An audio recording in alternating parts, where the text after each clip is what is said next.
Hey guys, welcome back to the channel. This is a story about what if Deku traveled back in time to UA. Part 1. If you guys enjoy this what if and want to see part 2, comment down below and let me know before I start. Please do support for more awesome content. And leave a like and don't forget to subscribe to my channel and also share this video with your friends and check out the description in my playlist. So let's start the video. In the 12 years since One for All fully awakened, a new sense of peace fell upon the earth. Brand new heroes dominated the scene and embracing what All Might struggled to teach others. Heroism is more than sound bites and product endorsements. Heroism was and would always be about saving people and bringing joy and hope to those who needed it. While the ever-eternal battle against good and evil continued to rage across the planet, many heroes and aspiring ones at that all remembered the road taken to get to this point. The rebirth of the symbol of peace was not one event easily celebrated, as it has coincided with a dark moment in modern Japanese history. The true fury of evil surged throughout the country before stopping in the heart of Tokyo. When the symbol was reborn, the world started to realize just how broken everything truly was. Today, a new threat had arisen. What was once a small-time organized criminal gang evolved into a multinational criminal empire. Drugs, weapons, people, quirks, everything was on the table for this empire. And while the world waged war against this new evil, the symbol of peace was hard at work. On the banks of Ottawa Bay in Yokosuka Prefecture, an abandoned seaport was currently used by the criminal empire known as the Discord Association. The group had a simple 3-story building surrounded by several warehouses, vehicle depots full of 18-wheelers, and what appeared to be soldiers. The main building had a single flag flying at the top with the Chaos Star depicted. Inside one of the warehouses, a moderate group of armed and powerful gang members stood on guard. The room was basically bare except for a few open boxes and a single chair in the middle. The chair had a single hero strapped down with steel cuffs around the legs and large steel gauntlets held far apart by chains. 2 gang members held the chains, wearing matching black suits and ties with the Chaos Star pinned onto their jackets. The hero they had wore a dark green suit with dark silver trimmings running throughout the torso. He wore a simple red utility belt and matching green pants. Instead of wearing a pair of bright red boots and a white cape behind him, he wore no shin armor. He had a metal blindfold over his eyes, and his once unruly green bushel of hair was trimmed down into a bit of a fade. This was the symbol of peace, Deku. He was bulkier than his 𝐒𝐻𝐢𝐴, though it wasn't like All Might's old body. It was modest, firm, and his suit was form-fitting. A door on the far side of the building opened and slammed shut. A large man walked over to the bound hero. He wore a dark steel 3-piece suit and towered over Deku. He had a military-issued buzz cut and 2 scars running down his right cheek. His skin was ashen gray, and his eyes were a piercing blue. He wore 2 golden knuckle dusters on his hands and the Chaos Star pin, although the pin had a crown on top of it. The giant of a man nodded at the 2 guards holding his arms apart. One of the men grabbed Deku by the hair and yanked his head back. "Maybe I should cut it shorter," he mused. "Quiet, you speak to the king," one of the guards said. "And here I am without a gift," Deku muttered. The giant of a man raised a brow as he looked at the guards. "Look, I don't even know why we're doing this. We have this whole routine, and I feel like we threw it away with this. So, how about you let me go? I go outside for a few minutes because I am starving, and we do this whole thing over again." "No," the giant man said with a low and thunderous voice. Deku sighed. "Would you want me to pick something up for you then? You'll have to pay me back later," he said. "No," Deku chuckled. "Oh, come on, Chaos King. I thought you were a man of more than one word," he teased. The Chaos King growled. "You'll learn your place, boy. But first, I want answers," he said. Deku shrugged. "Ask away," he said nonchalantly. The giant man eyed one of the guards before asking, "Why is it that the greatest hero the world has ever seen decided to sneak onto my private property, assault my guards, and nearly break into my home before being subdued? Also, we checked and saw that you didn't have a warrant," he said. He placed a hand on his shoulder. "I'd hate to think you've gone rogue." Deku chuckled and shrugged off the giant's hand. "Funny, because I seem to recall you illegally crossing national borders, kidnapping people, and stealing quirks all to make a few bucks. Sneaking onto a fortified villain hideout isn't that bad," he said. The Chaos King chuckled. "Sneaking, you say? You were caught like the amateur that you are. I commend you on going pro while young, but your naivety is laughable," he said. Deku smiled. "Is it?" The villain eyed the hero with narrow eyes and a sneer. "Speaking of my fortress, how did you find it? It wasn't supposed to be easy to find," he wondered. Deku shrugged. "Google. Honestly, the fact that the website still works is incredible," he said. The villain growled. "Answer the question." "I thought I did," Deku said. The Chaos King roared at him and grabbed him by the neck. "You have 5 seconds before I crush your goddamn neck." The pro hero only chuckled. Inside one of the steel gauntlets where his arms were, one of his white gloves had a secret button installed on the side of his index finger. He pressed the button and clenched his fists. "Why, you know, this would scare me if you were serious," he said. The villain growled in his throat. "I am serious. I have no problems killing the symbol of peace right here," he threatened. "True, but I don't want to die in 𝐒𝐴𝐵. Honestly, I was hoping to die someplace quiet. Like in a small town somewhere in the country," Deku said. The Chaos King relaxed his grip on his neck. What? Though, to be fair, the bay is nice. Just not where I want to die," Deku said. The villain dropped the hero. How? Because my getting caught by you was planned. Honestly, I snuck onto that mansion of yours about 3 times on 3 different nights. And you hadn't noticed that I put up no fight when I got caught yesterday. That didn't strike you as odd. What? Here's the thing. Usually, I'm wearing my full shield when we meet, but I wore my Air Force gloves and gamma arm braces. Now, why would I change it up? The Chaos King's jaw had dropped. Honestly, your cockiness will bring you down. No matter how tall you get, you're always one mistake away from someone yelling timber, Deku said. As he said that, an explosion rocked the warehouse. The Chaos King scanned the room, though he didn't see where it came from. Let's see. A room this big must mean you have space to spare outside. Thanks to Super Sense, I can smell many of your gang members in here, even when I was being dragged while I was unconscious. Large facility maybe, judging from the heavy machinery I kept hearing out there. This must be your distribution outpost. Gun, drugs, and stolen quirks all ready to be shipped halfway across the world, Deku stated. Another explosion erupted outside. This one sounded closer by how much clearer it was to everyone in the room.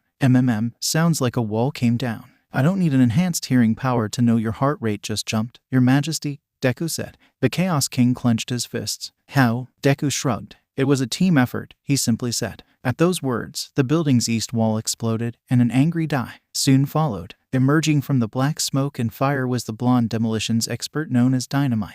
His hero outfit consisted of the same top he usually wore for winter with upgraded grenade bracers. He had a mini missile turret on his right shoulder. He wore more fitting pants without the knee bracers while keeping the boots he wore during his time in UA. He wore no mask nor the orange and black flares. His entrance shocked the villains in the room, with many of them sent into the air by the sheer force of his entrance. Deku wore a gentle smile as 𝗧𝗵𝗲 landed. 3 moves to check, asshole. The Chaos King raised a brow. You play chess too? 𝗧𝗵𝗲 smiled wide. War is chess, in case you haven't figured it out, he said. The Chaos King approached the explosion hero, but his advance stopped as another explosion rocked the room, this time at the western wall. He turned on a heel to see the innovative 𝐒𝐻𝐸 standing there with a metal bat in her hands. Her initial outfit hadn't changed much since her time in UA, however, she did wear a sort of helmet with a transparent visor, showing off much of her face. Her hair wasn't as long as before, however, removing much of her signature ponytail. Her piercing glare met the Chaos King's as he growled. The gang members tried swooping in to subdue her, only to be dealt with quickly. Creating the same confetti cannons she made during the cultural festival, she blasted the streamers into some gang members' faces, causing a few to fall over. She ducked as a swing of the butt of a rifle came at her from behind. She spun on her heel and slammed the offender in the stomach with her bat. She rose and swung the bat again in an upwards right angle, sending him to the floor. She stepped back as other guards came rushing in. The villain watched the raid take place, and before he thought it was enough, the glass ceiling above him shattered, and 2 bodies fell from the sky. 2 gang members with physical quirks slammed into the ground as 𝗂𝗏𝗔 landed with 1 foot on each of their backs. Her suit stayed somewhat similar from the winter of her first year, though now she had a bow staff on her back and a pair of nunchucks strapped to her waist. She quickly got off the guards and unleashed her fighting style against the advancing guards. As the fighting took place, the Chaos King soon realized that he stopped paying attention to Deku. He turned on his heel and watched as he kicked the restraints off from his ankles. He rose and pulled the 2 guards right off their feet, sending them flying in opposite directions. He then slammed the metal gauntlets together, freeing his hands. He removed the blindfold and smiled at him. It was a trap. 3 days ago. You fucking moron. If he doesn't think it's a trap, he's even stupider than you are.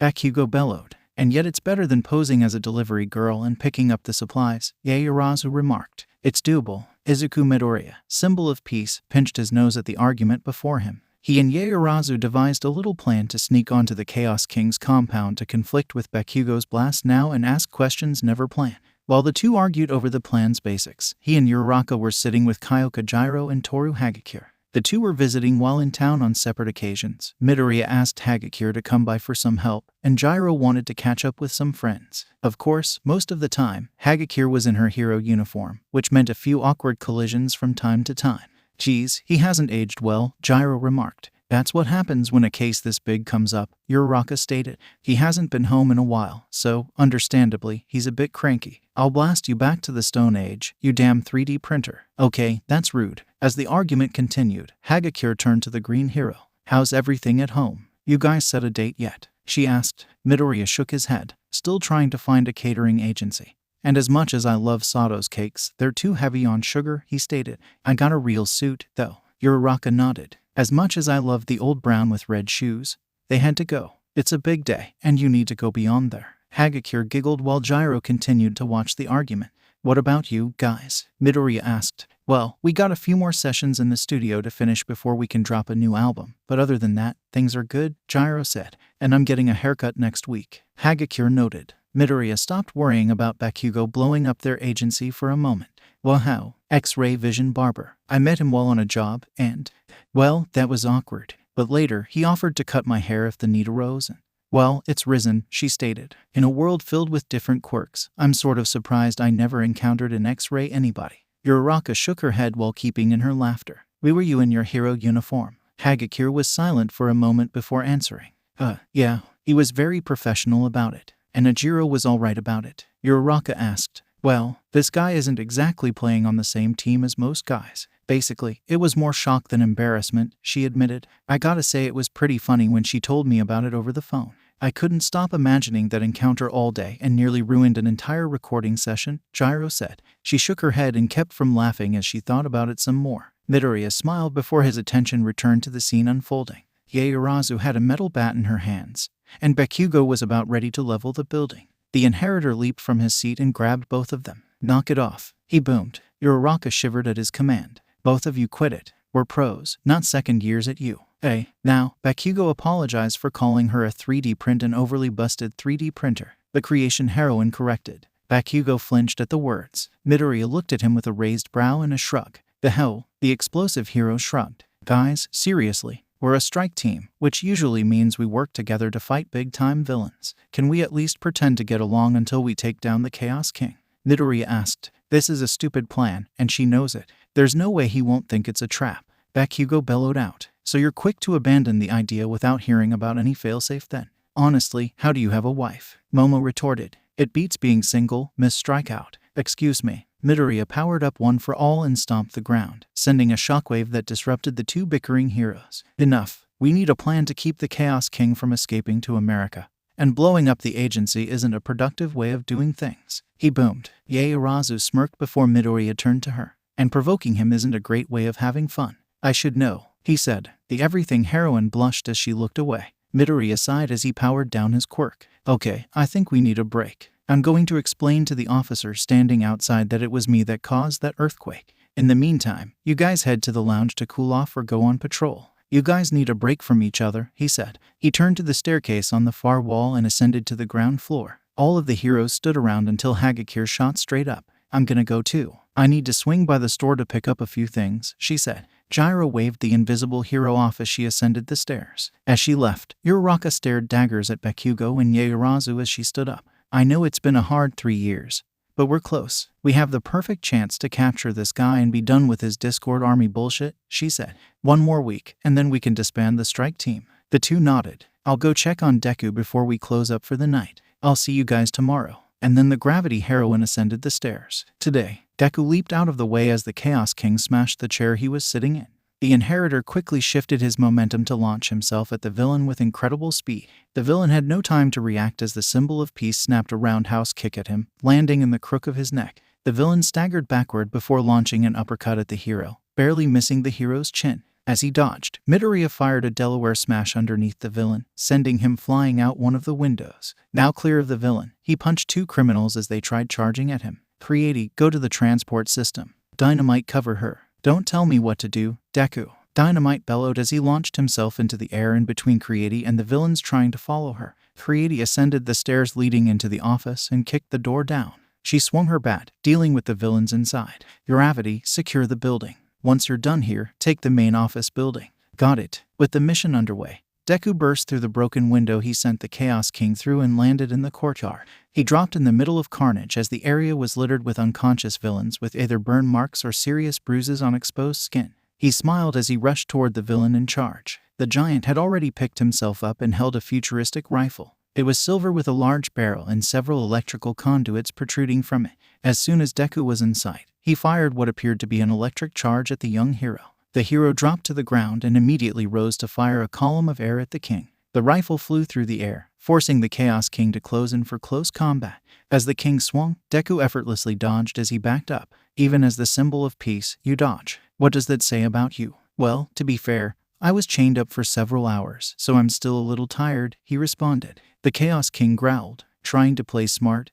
You won't be in a joking mood when I rip your quirk from your body. Deku smiled, feeling better now, and then he swung his fist. Thanks to One for All, the Chaos King didn't register his movement until the point of impact. The punch was a snap from his body and with enough power to send him flying through a pile of crates filled with contraband guns.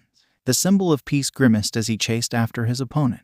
He leaped over the crates of guns only to be smashed by a larger crate. Deku was sent flying as the Chaos King recovered with another futuristic gun in his hand.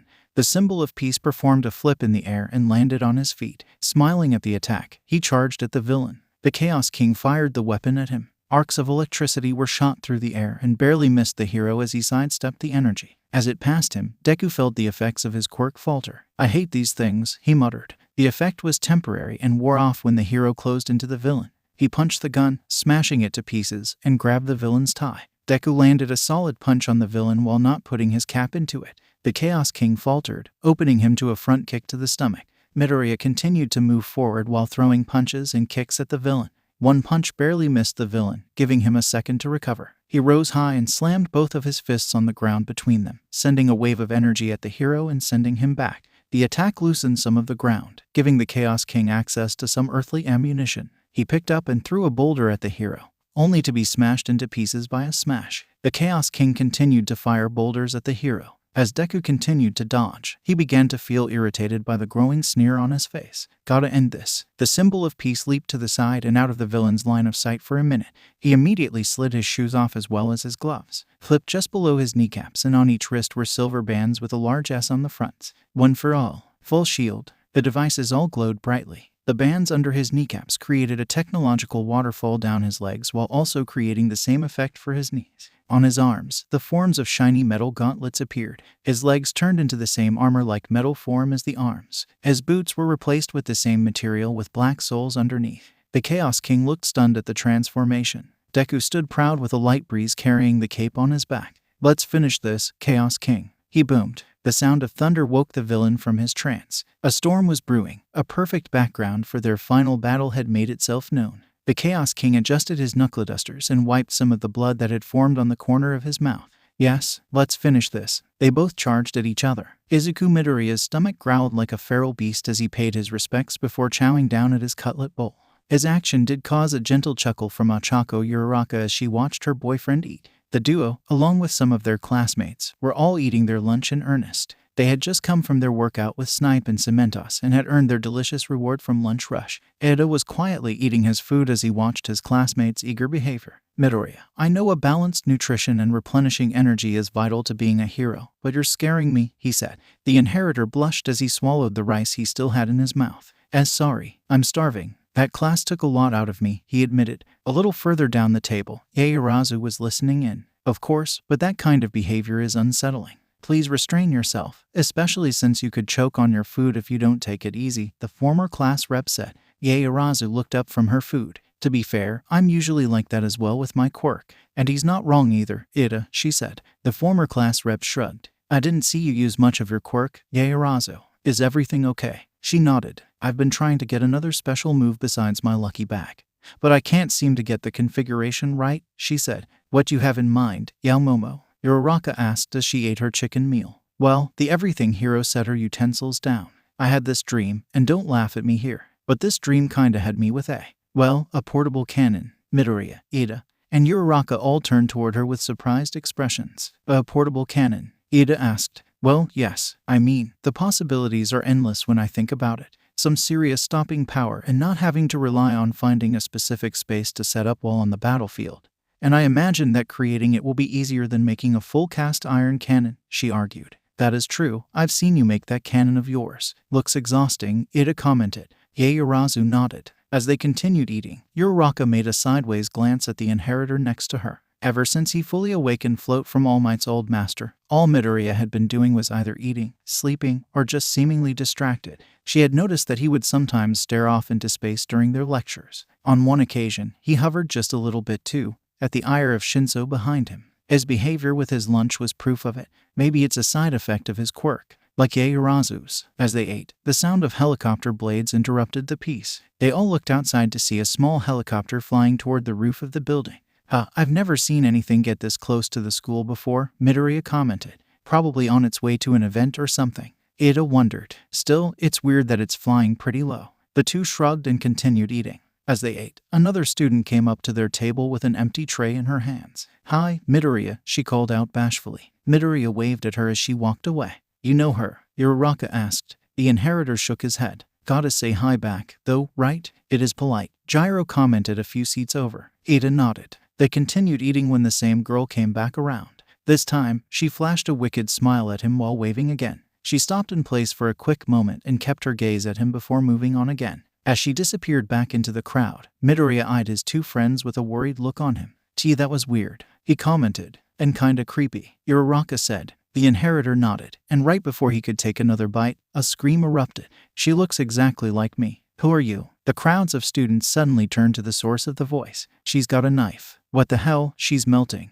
Midoriya dropped his chopsticks as his gaze met Uraraka's. The gravity heroine leaped from her seat as the inheritor powered up full cowling and leaped into the crowd. As he approached, he saw them. Himiko, Toga, and Spinner, members of the Paranormal Liberation Front, had their weapons drawn against the students. Some of the students stayed back since they weren't authorized to handle the villains without a staff member nearby to aid them. But when Toga looked up to see Midoriya charging at them, she nearly dropped her knife in surprise. "𝐼𝐭𝐸𝐿. The words traveled down his spine like ice-cold water. "Only my friends can call me by that," he boomed. The smile didn't fade from Toga's face as she readied a spare knife. "Oh, trust me. We'll be good friends one day." And she threw the knife. The inheritor dodged the knife as Spinner screamed out, "Don't kill him," and grabbed her by the arm before running down the hall. Midoriya landed and gave chase with Uraraka behind him. "Come on, those of you with a provisional license, follow me," Uraraka called out, earning a small response from some of the onlookers. A student without a license ran to an alarm and activated it.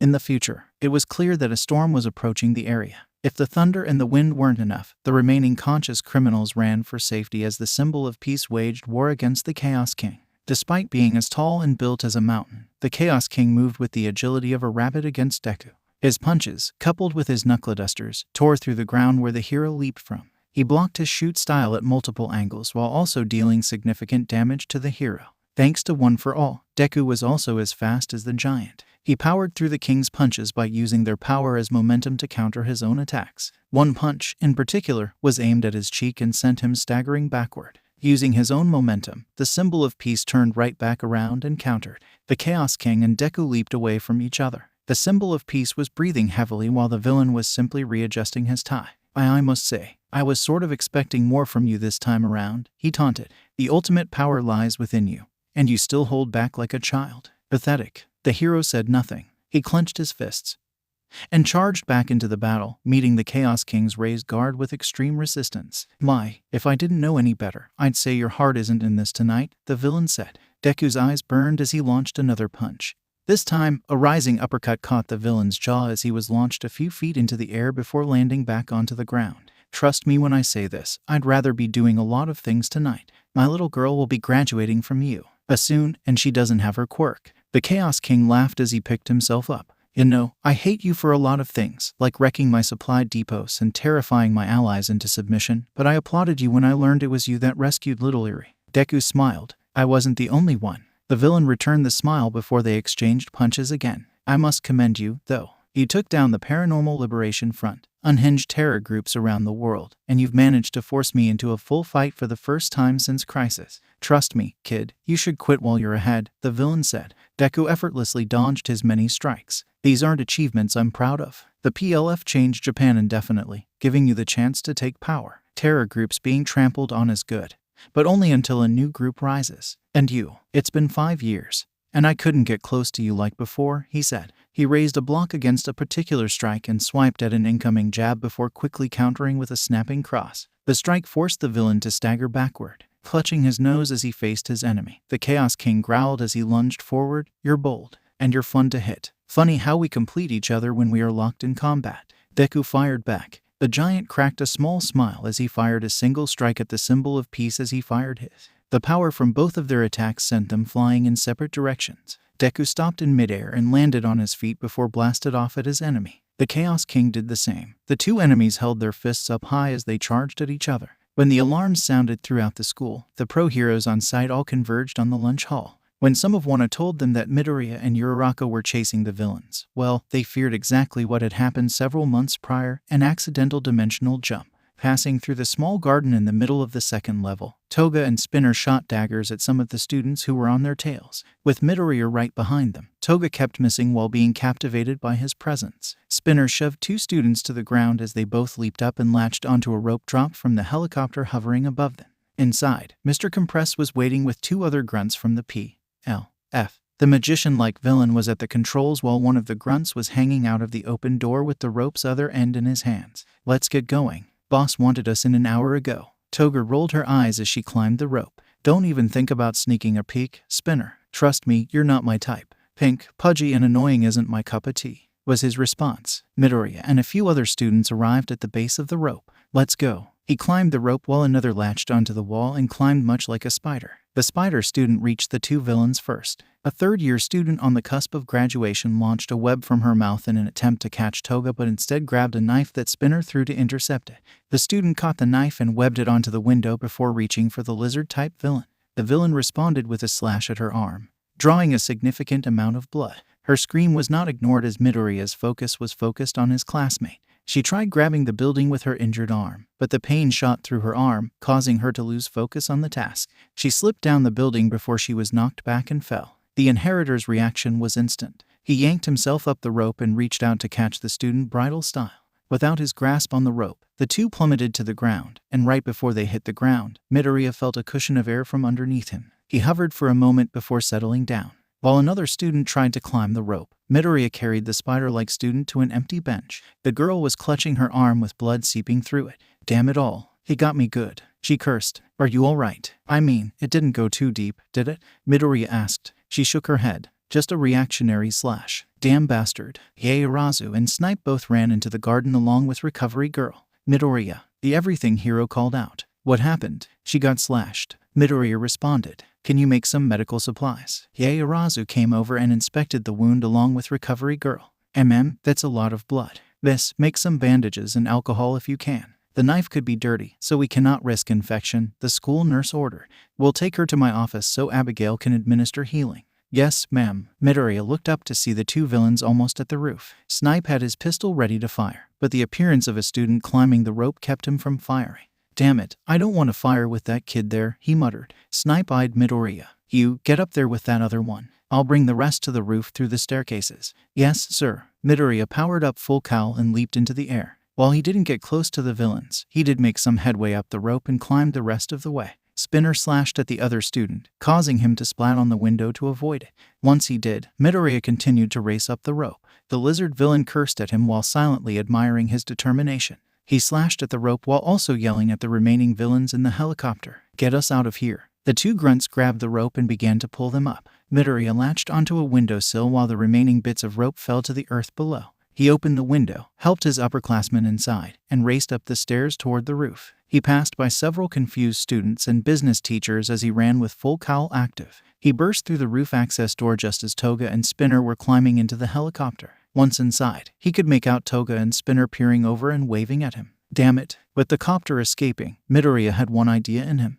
Powering up, he leaped high into the air in an attempt to catch them. And that's when it happened. In the future, Deku and the Chaos King were charging at each other with their fists raised high. The metal gauntlet that belonged to the symbol of peace was just what nature needed as an arc of lightning found its anchor. He sensed the bolt coming but did not act right away. The bolt of lightning struck the gauntlet as it traveled to the other, with one for all surging through him and the KO King's rage fueling his strength. The two energies collided as Midoriya thrust out his punch. Detroit. The punch never made contact with the Chaos King. As soon as the lightning traveled from him to the Chaos King's knuckledusters, the scene in front of the symbol of peace changed. Deku watched as a helicopter suddenly appeared in front of him instead of the villain blocking the attack. Inside was a shocked group of young villains. Smash! His punch connected with the helicopter, sending a shockwave through the aircraft and knocking all the villains back. being sent back the hardest. Toga lost her grip on the object she had grabbed from Yua. The device flew out of the helicopter and into the young Midoriya's unsuspecting hands. The alarms on the helicopter began to blare as Mr. Compress tried to regain control of the aircraft.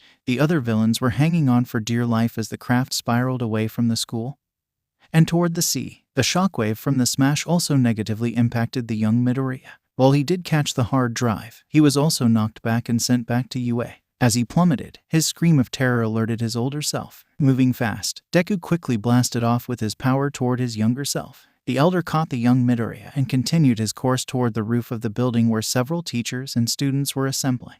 Deku swung his legs out and landed on the rooftop, skidding to a halt and dropping his younger self off. Some of the students immediately ran toward the young inheritor with Uraraka in front. Deku, wobbly from his traveling through the air, Midoriya simply extended his arms for a hug as the gravity heroine tackled him. He dropped the hard drive, only for it to be picked up by the elder hero. He walked over to where Snipe, Mr. Aizawa, and Nezu were. Merry Christmas, Erasure. Mr. Aizawa cautiously took the hard drive from the hero. Brushing his hair back, Deku peered up into the sky. Whoa, I didn't know he could turn into a helicopter. Puts a lot of things into perspective now. Principal Nezu was captivated. He quickly switched focus between the symbol of peace and the younger one being bombarded by praises and calls of concern. Well, that still doesn't. Deku stopped and quickly examined the area. I'm at UA. Nezu nodded. How are you here? What happened? He asked. Deku shrugged. I don't know. I was fighting the Chaos King when His words were cut short when All Might emerged from the stairwell. Deku's eyes widened, and some tears began to form. He shook his head. And no, it can't be. The former hero's eyes widened. Deku was in disbelief as he hurried toward All Might and wrapped him in a tight hug. All Might, I can't believe. The old hero suddenly felt his heart grow heavy as he returned the hug. What the? How are you? The symbol of peace nodded. He broke the hug and smiled at his old mentor. It's me. It's Izuku. Midoriya saw the interaction take place. It's me. I'm your successor. In the future, Dynamite had just zip-tied the last crook and left him in a pile with his comrades. The explosive pro-hero stretched his neck as he joined Creati at the gateway leading outside the base. So, you get it or what? The everything hero sneered before grabbing a flash drive from one of her pouches. I got what we needed, which was a lot. From the looks of it, most of his files are password locked or encrypted. We're nowhere close to done, she said. So yeah, I got it. The explosive hero sighed. This shit is taking too long to wrap up. Deku said that we would be getting him here and tonight, he said.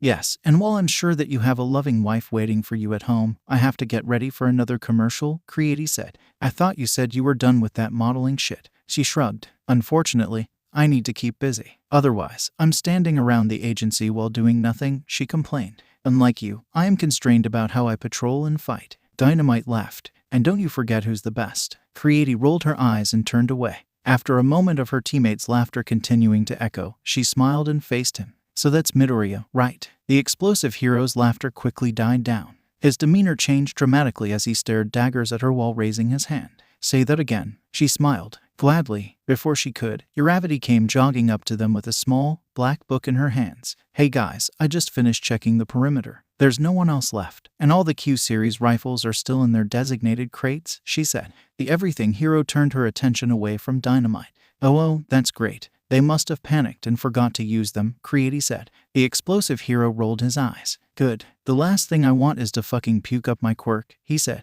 Creati nodded. And the book. Uravity smiled, waved the book. It's another one from our lovable spy, Omega. Incredibly, this guy has been in many meetings with the Chaos King. We've got some significant details in here, including supply routes, deployment schedules, blackmail on some politicians, and so on. As for why he had a journal lying around, your guess is as good as mine, she said. Dynamite smiled. So we have a shit ton of evidence to deliver then? Well, Uravity handed the book. Opening the book, Creati and Dynamite flipped through pages of well-scribed notes and diagrams, as well as hand-drawn maps and sketches of everything from keypads to business logos. It seems that the Chaos King's influence is spreading. There are notes of businesses he owns in the United States as well as the UK, Italy, France, Saudi Arabia, and several African countries, the Gravity hero said. Yes, strangely, he would even allow someone to keep notes of his meetings. Why would he do that? Dynamite rolled his eyes. His egotistical ass probably didn't count on being caught. He's got nearly the whole country on payroll, he said. True, but it's still weird. Also depressing, Creati mentioned. Even when we catch and arrest him, he has almost every judge in the country in his back pocket. He won't see a holding cell unless we get this all out. Which we can do, 𝐼𝐴𝐵 said. All of the Chaos King's bases that we've hit have had a black book of some kind lying around. Once we comb through his records, we should have more than enough power to take him down. And then I can get back home. Seriously, I feel like I'm missing a lot with the little ones, 𝗍𝗏𝗏 said. The gravity hero nodded. She raised her hand toward her ear to call in. Deku, the site is secure. What's your status? 𝐵𝐵ZZZT 𝐵𝐵ZZT 𝐵𝐵ZZT. The static that responded sounded nothing like the hero she knew and loved. Deku, you there? More static. 𝗍𝗏𝗏 growled as he tried his communicator with similar results. Hey, DUMBASS. Pick up, damn it. Bakugo, 𝐒𝐭𝐲 exclaimed. What? He sometimes responds to that. The two continued trying for several minutes. Deku, in the present, much like his younger counterpart, Deku had tears swelling in his eyes after embracing his former master. The former pro-hero found himself consoling his student by patting him on the back as if he were a father comforting his child, which was exactly what their relationship was. The younger Midoriya had looked up from his embrace with Uraraka as he finally got a good look at the hero that had saved him. Why is that? Deku, he looks like you. One of the students that had made it to the roof had rubbed her eyes before getting a second look at him. Damn. Hey Midoriya, he looks like he could be your dad, she commented. Midoriya agreed, albeit noting the significant changes between their hairstyles. Bakugo, not wanting to miss out on the villain attack, was also on the rooftop. What the hell is this? He asked. Deku smiled as he broke the hug. His eyes were still watery, but thankfully the waterworks had not been fully activated. He wiped away the tears while keeping his smile. So sorry, it's just that I haven't seen you in so long, he said. All Might smiled as he ruffled his elder successor's head. The wonders of time travel, probably. He turned his gaze to the younger Midoriya before returning to the elder one. By the way, what are you doing here? That's a really great question, the elder admitted. 1 second, I'm about to smash the Chaos King's face in, and now I'm here. He gestured to the sky. I really just punched a helicopter. All Might laughed. Yes you did, he said. Deku smiled, turned his attention to the younger Midoriya as he and Uraraka were linked by the arms. The elder smiled as he approached his younger counterpart and knelt before him. He grabbed his tie and undid it. You know, after all these years, I can now see just how bad my tying skills were. This is mainly why I go tie-less at many galas, he said. As he expertly redid his tie, the elder looked up at his younger self. Part of being a hero is also being a properly dressed one. The pros are basically in front of the cameras all the time and must meet a specific set of circumstances. You gotta look good regally as well as heroically, though there are a few exceptions. Once the tie was correctly redone, the elder Midoriya ruffled his younger self's hair. Ask Mom for some tips. I will say that they'll come in handy a lot. He rose and faced the few pros that were in front of him. I am Deku, the symbol of peace and #1 hero of Japan. I need to speak to the teachers as soon as possible, Principal Nezu. Mr. Aizawa, however, looked unconvinced. Now, hold on a moment. The elder turned to the Erasure hero. Now, we've seen a lot of different types of villains over the years. There have been mutant villains made from pieces of actual people. Then we've seen near godlike villains. And now you expect us to believe that you are the same problem child that broke both of his legs and arm during the entrance exam? Mr. Aizawa asked. The elder coughed as he hid a smirk. Well, those are some excellent points. Honestly, I would have been surprised if you believed me right off the bat, and I'm glad you're skeptical of me right now. But I am telling you the truth. He reached into his utility belt and opened one of the pouches. If you'll allow me, I have ID. He pulled out his hero's license and handed it to Aizawa. The Erasure hero took it and inspected the card. If you scan that, the system will recognize that as a legitimate hero ID, accompanied by 3-tier encryption that is identical to the same encryption as your ID. No villain organization can bother to copy a single line of code, much less forge an actual card, the elder Midoriya explained. Aizawa looked up at the elder successor. His gaze into Midoriya's eyes was met with the same. His emeralds met Aizawa's black pearls. I'm telling you the truth, Erasure. I would gain nothing if I weren't. Aizawa continued to hold the gaze for a few more minutes before he sighed. I'll get this thing checked out. For now, wait in the teacher's lounge, he ordered. The elder Midoriya bowed. Sir. He turned on a heel and walked toward the door where more students were poking their heads out. As soon as he made eye contact with a few of his old peers, he flashed them a gentle smile. Everything will be okay. Now, I may not have been in UA for a while, but I can still smell Lunch Rush's food. I'd advise you guys to get back to your lunch, he said. The crowd of students was still staring in silence at the elder hero. Bakugo's eyes were wide when he immediately recognized him. Why is that? No fucking way. The elder Midoriya sighed. He passed through the crowd and descended the stairs and toward the teacher's lounge. As he passed many of the onlookers, his gaze traveled back to All Might, and he felt himself frown. Once he was gone, Mr. Aizawa and Principal Nezu addressed the crowd. Alright, everyone, lunch is almost over, and I advise you all to either finish up or head to your next classes. 1A, I'm expecting you actually to listen for once, the erasure hero said. The crowd turned on their heels and descended the stairs. As they funneled their students through the emergency exit, Mr. Aizawa held back Midoriya and Uraraka for a moment. Kneeling to their level, he leaned in and whispered, "Get that Janus stone thing you guys have. Once we know who he is, I want him sent back." The two looked at him and nodded before following their peers back down to the cafeteria. Principal Nezu reached out and took the hero ID card from Aizawa's hand to inspect it. His photo was definitely an older Midoriya, possibly in his late 22nd. His hair was shorter with a bit of a fade on his sides. His simple and caring smile was evident, a stark contrast to his first photo, which appeared as though he was being held at gunpoint. The hero ID number was legitimate, as well as the seal, the Prime Minister's signature, the office where he got the card, and the expiration date. A faint barcode could be seen in the background with a serial number for a manual scan. The principal sighed. It was going to be another one of those days. Deku sat on the couch opposite the chair that All Might used to sit on in the teacher's lounge. The tea machine was the same as he remembered and the few cups that came with it. Brewing a cup, the pro-hero sat in silence. The silence was the opposite of comforting as the voice of his master rang in his head as clear as day. "You have the heart of a hero, young Midoriya. I know that I've chosen a worthy successor. I made you a promise, and I intend to keep it." He felt the hand holding the cup of tea tighten its hold. "Make me proud. Ever since we met.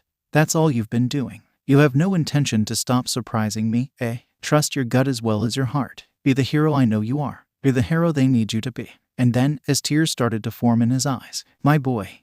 Izuku, my boy." The cup shattered in his hand. He didn't register the initial sound. Instead, he noted the sound of his tea dripping onto the floor. He cursed to himself as he turned his arm, so his palm was facing up, and pressed a button on his wrist. The gauntlet disappeared into the snapping wristband, revealing his deformed fingers and scars running up his forearm. He pulled out a cloth from his pocket and wiped away the tea. As he cleaned up the mess, his mind began to race. He kept hearing his words as clear as day as he picked up the pieces. Come on," he muttered to himself as he threw away the pieces of the cup. As he began to brew another cup, he heard a voice behind him. "Tea not suiting you, young Midoriya." The hero smiled and cleared away the tears that had formed. He turned to see All Might standing in the doorway with his hands in his pockets and a smile across his face. He rose to his feet as he pocketed the cloth. "I'll pay for that," he said. All Might waved it off. "I was planning on getting a new tea set anyway." Deku nodded in understanding. "So, what's the verdict?" The former pro sighed as he reached into his pocket and tossed him his hero ID. "It all checks out, really. A quick scan reveals exactly the kind of encryption that we use for our IDs. The serial number is the same as your younger self, which is impossible to forge." "Honestly, I think this whole thing is impossible to begin with," he said. Deku nodded. "And then some. Quite frankly, I don't remember most of this happening before, so I'm at a loss," he said. "I think that to avoid any confusion between myself and my younger self, my hero name should address me." All Might nodded. "Just like me, Deku." The pro-hero smiled. "So, you say most of this like you remember bits and pieces then?" The blonde former pro said. "Yes, it's mostly emotions for now, though I do remember being previously occupied with refining Master Shimura's quirk," Deku said. He demonstrated this by leaping backward and hovering a few inches off the ground, lounging as if he were in an invisible hammock. He willed the quirk to raise him higher until he touched the ceiling before landing gracefully in front of his teacher. "Thankfully, I had a good teacher in the matter. Well, I should say teachers." All Might chuckled as he was given the teacup that Deku had. He toasted to his elder student. "You seem so much more refined. The guidelines and expectations of a pro-hero must have gotten to you pretty early on, huh?" Deku smiled as a response. However, his eyes darkened as he turned away. "It's partly the reason." As the former pro finished his drink, Snipe and Principal Nezu entered behind him. Deku bowed once they entered. "Principal Nezu, I'm so sorry again for intruding like this," he apologized. The animal principal waved it off. "Pish posh, young man. What's important is that everyone's safe. You saved us a great heap of trouble, however," he said. Snipe held up the hard drive that he had recovered. This contained an extensive list of medical information on our students, specifically the information regarding Class 2. Why the Paranormal Liberation Front wants this is unknown at the moment. Deku sighed. "I remember. Shigaraki wanted the drive to clone it to access certain files, mostly about my younger self," he said. "If I remember correctly, you should keep an eye for any monitoring software. Can Shigaraki be spying on us?" "Spying on my younger self, specifically. See, he could track my younger self's progress with his other quirks. He would know when to attack and use whatever he wants," he said. "I'd recommend cleaning the school's computers right away." Principal Nezu eyed All Might as he set his cup on the coffee table. "We will," Thankfully, Abigail Winters is still a genius in many technological regards, so I hope she'll shut him down. However, we should be cautious from here on out. The last thing we need is having our students in even more peril, and we cannot protect them, 𝐒𝐲 said, especially since eliminating your younger self is the best possible solution to his scheme. Deku nodded. I trust that 𝐼 will get the job done. Of course, securing the school's servers will be a monumental task. It will take some time to fully secure that information, though it'll be worth it. Snipe spoke up. Of course, as for your arrival and housing situation, Principal 𝗫𝐲 believes you should be fine bunking with 𝗂𝗧 for now. Of course, is it possible that the Janus stone can send you back? Deku shook his head. It won't. Its power comes from displacements in space, not time. It would need something from a specific universe to work. And since I can recall some events from my older self traveling through time, it won't work, he said. If I am to return home, the circumstances would have to be reversed. Or there's someone out there with a time travel quirk. Then until we have a solution, I suppose that you're stuck here for a little while, 𝗫𝐲 said. Perhaps you can pass on some of your teachings to the students if you can without revealing our futures. The symbol of peace nodded. It's possible. There are only a few events that I refuse to elaborate on, so it won't be a problem, he said. Principal 𝗫𝐲 eyed All Might as Deku talked to Snipe. The former symbol of peace sighed as he turned to the new hero. They continued talking for a few minutes before they left the teacher's lounge. As All Might led his protege out the door, he noted that Deku had removed the left gauntlet at some point during the conversation. While there were scars on his hand, that wasn't what grabbed his attention. On his ring finger was a golden band ring. When Midoriya and the rest of his class returned to their homeroom at the end of the day, everybody talked about the latest development. Besides Uraraka and Bakugo, a few others from the class were on the roof when Deku first arrived. Everyone else got pictures, thanks to the other students that were there. Dude, you saw that, right? Kaminari bellowed as he shoved his phone at 𝗧𝗏. It's an older Midoriya. Gotta say the cape looks awesome. Yeah, I saw. Damn dude, you'll get buff. The tape hero said. Uraraka and Ida, previously doing their own things, joined in the conversations. Yeah, Deku, all that training looks like it'll pay off, she said. Indeed. And he even said that he is the symbol of peace, Ida said. It's good that you aspired to do great things. Midoriya had his face buried in his desk. Gee guys, please stop it. Nah, come on, Midoriya. The way he took down that helicopter with no problem. That was awesome, Kirishima said. One punch and he sent it flying. I bet those villains won't try to come back here again. He spoke in such a structured tone. I wonder how many years it's been for him, Yaoyorozu noted. Midoriya rose his head. You saying that I don't talk that way? Yaoyorozu smiled sheepishly as she rubbed the back of her head. That's not what I meant, she said. The inheritor smiled and waved it off. I'm teasing. You know, Mina chimed in as she sat at the edge of his desk. He kinda gives off this sort of All Might-esque vibe. You get that too? Midoriya shrugged. Maybe being a pro helped him out. Well, yeah, there's that, but Endeavor doesn't give that vibe.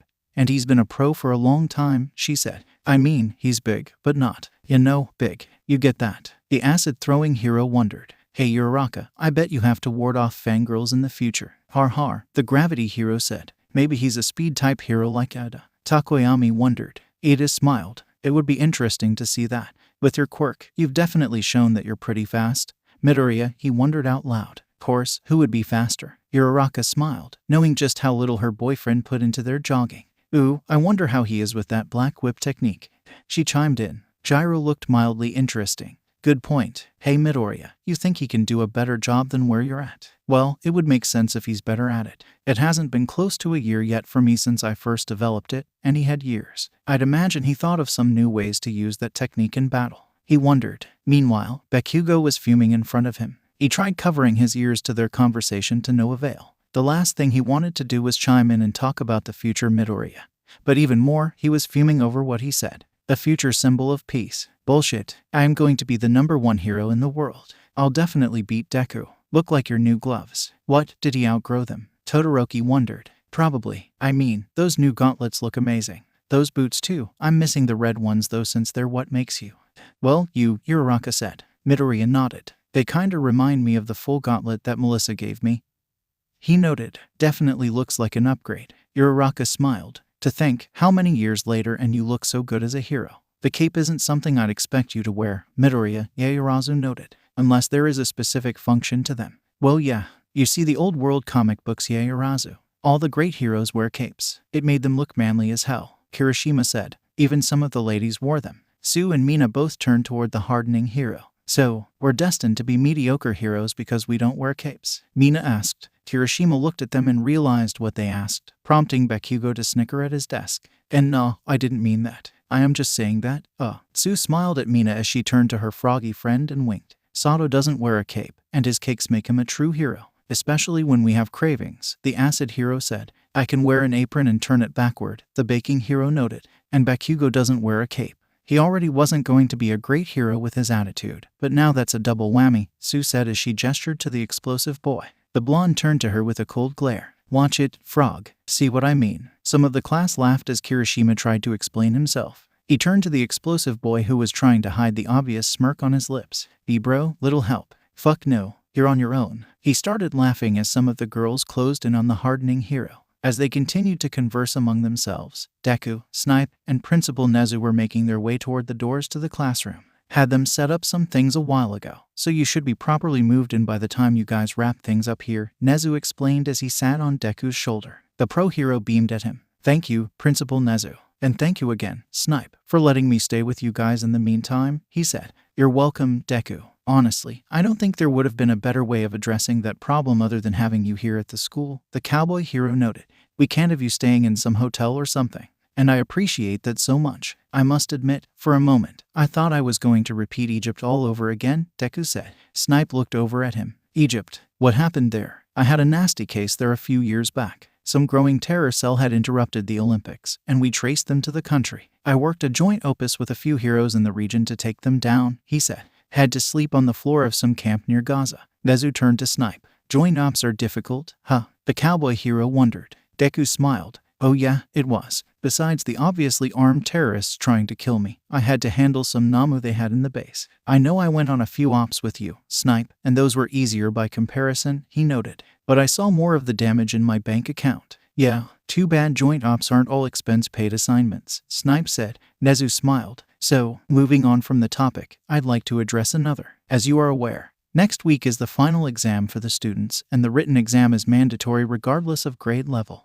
I hate those things, Deku muttered, but the combat exercise will be different. Now, I've been going over your idea ever since lunch, and I think we should do it. Of course, you would have to offer the exam to the other hero courses and not play favorites. The new simulation would definitely be refreshing and be as close to the true scenarios we face while on the field. True, and thank you, sir. Principal Nezu nodded. Now, shall we begin? The two heroes said nothing as Snipe pulled out his phone and sent a message to Yaoyorozu, telling her to get the class ready. Inside the classroom, the class president read the message and cracked a smile and waved at her VP, getting his attention. The inheritor immediately caught the mischief in her eyes as he shared her smile and nodded. She rose from her seat and approached the front of the classroom with a faint glow on her face. As Midoriya pulled out his phone, the class president turned to address the class. With a very familiar pair of glasses, making her best 𝐒𝐸𝐴 impression, she pressed the glasses onto her face. Everyone, Mr. Snipe is approaching. Everyone quiet down and take your seats, she bellowed to the entire room.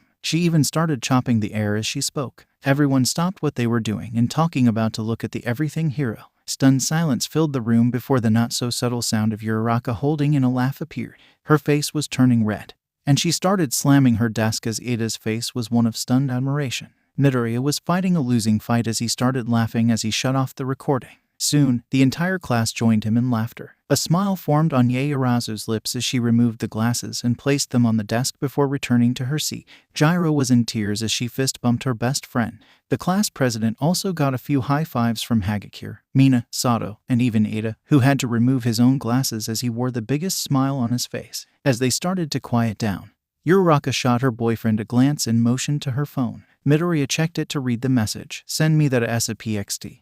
Midoriya smiled as he prepped the message but stopped as the door opened and Snipe walked into the room. The last bits of laughter soon diminished as he stood in front of the whole class. He coughed before speaking. All right, everybody, I can see you're all enjoying yourselves, he said. Sir, she actually did it. I told you she would, Midoriya said as he held up his phone. Snipe chuckled and shook his head. That you did. Remind me never to doubt you two again, he commented as some light laughter echoed through the room. After a moment, he continued. All right, now, I have a few announcements before we conclude this week. First, your final exams are next week, and I don't need to remind you of what they pertain to. I also don't need to remind you, but I will anyway, that your mandatory training hours are due on Wednesday, the day before the written exam. You'll all be starting over in the fall with an adjusted amount of 24 mandatory hours before Christmas, you hear? Yes, sir, the class echoed in unison. Good. Second, I'm sure you're all very aware by now that there was an incident earlier during lunch. We can confirm that 2 individuals from the Paranormal Liberation Front were on the grounds and caused some commotion. Iter raised his hand. Sir, will this cause any problems down the line? He asked. No, thankfully. Their plan fell apart before any permanent damage could be dealt. A student was admitted to Recovery Girl's office after sustaining an injury, but she'll be all right. No lasting damage, thankfully. A few collected sighs of relief could be heard from around the room, especially coming from Midori. And finally, there will be an adjustment to your final exams. That got everyone's attention. At that moment, 𝗧𝗪 walked into the room with Deku behind him. As he walked in, the quiet muttering from everyone in the room filled his ears. Everyone was entranced at his close appearance, while most of them had only heard the rumor that he was on the campus. He had replaced his gauntlets on his arms, and with his cape close behind him, everyone saw that he looked like a hero from a comic book from the old world. Deku was gestured to stand next to the cowboy hero. Principal 𝗧𝗪 hopped onto his shoulder as the pro hero spoke. Hello, everyone. Deku waved at them meekly. Despite his appearance, many of the class were caught unaware. He's shy. So, first, I want to apologize for dropping in like this. I may have derailed some activities for you guys after the term has ended. But that doesn't mean we can't get the train running again, he said. Out of everyone, Midoriya was eyeing his future self the most. For one thing, he noted that he was pretty tall, and he didn't have the same bushy hair as he did. His was faded with some considerable length on top, so he didn't look weird. He also noted that, on his left hand, his thumb would occasionally rub against his ring finger. He also noticed the new hardware. His gauntlets were somewhat silver in appearance that completely covered his hand and his forearm. He looked down to notice that he wasn't wearing his red boots. Our next week, and thankfully the former trial wasn't set in stone, so we talked it over, and it'll be changed this time as well, Deku said. Midoriya snapped back to reality. Now, the official terms for it won't be announced until Monday as some final details need to be worked out. But this comes from my own recommendation. The basic concept is that it'll mirror your first training simulation from last year, where 2 of you will be villains and the others will be heroes, but on a larger scale. I can vaguely remember how that simulation went if I'm frank. You shattered your right hand and had your left arm burned pretty bad. You were also injured from one of Bakugo's gauntlets when he fired a wave of fire at you, 𝗧𝗪 reminded him. Deku smiled. Oh yes, now I remember. Some of the class chuckled. Anyway, once the final details are fine-tuned, you will all be notified of the practical part of your examination. I assure you all, it'll be fun, he said with a smile on his face. 𝗧𝗪 smiled and nodded. And while we focus on getting him back to his own time, he will need a place to stay. 𝗧𝗪 has agreed to use one of the spare faculty dorm rooms in your building. And while I'm sure you all will be wanting answers about what'll happen in the future, I won't be answering any personal questions about specific things, like hero rankings, who I'm working with, as well as some very sensitive cases that are, at this moment, ongoing, Deku said. Now, some stories I'll tell, but I'm not guaranteeing anything. Right, future knowledge can be dangerous and can change our guest here and everything he has experienced drastically. As much as we would like to know the outcome of many things, there is the knowledge that is forbidden to us for a good reason, 𝗧𝗪 explained. Deku nodded. I will introduce myself at the least. I am Deku, founder of the Toshinori Hero Agency in Misutafu, Japan. I'm 28 years old, and I became the #1 hero at 22. My official debut will be a few years from now, but the circumstances will be kept to myself. Much like my younger self, I love pork cutlet, and recently I have been getting some dance classes in with a few old friends so I can somewhat move to a rhythm, he said. I've got 2 left feet and plenty of video evidence from my friends. Mina began snickering as he finished his remarks. Then, Deku clapped his hands together, alerting the whole class. Right, well, the day is done, and the weekend is here. I'm sure you all want to head to the dorms, so. He turned to 𝗧𝗪 with a sheepish smile on his face. Can I? The cowboy chuckled. Go ahead. Perfect. Class dismissed. At that moment, the final bell rang. Everyone scrambled to their feet and left the classroom to enjoy their weekend, leaving Deku in the classroom. Once they were alone, the pro hero turned to the principal. Sir, I do have something to ask of you, he said. The principal turned to him. I will need the freedom to continue my work. As much as I would love to spend time here and relive my past, I was working on a case beforehand, and I need to chase after him, he urgently said. Could he still be in the future? It's possible that you came here on your own, 𝗧𝗪 said. Deku shook his head. I don't think so. When I arrived here, the entire world changed for me in an instant. If I was charging at him with my power as he was charging at me, then it's possible we both experienced the same time jump. I want to be certain before I can think about relaxing. Nezu nodded. I understand. He pondered his request for a moment. All right, but you need to be careful. Tampering with time may have consequences that neither of us have thought about. You must be careful in not saying that you're from the future, he urged his former student. I understand. I can only hope that he didn't actually end up here as well, so my return to the future will be easy, but considering my track record with easy. Nezu smiled and nodded. Very well. Off you go, young man. Deku bowed and exited the room. Elsewhere, inside of an abandoned warehouse along the island nation's coast, a large section of one of its many walls had been destroyed thanks to a large object.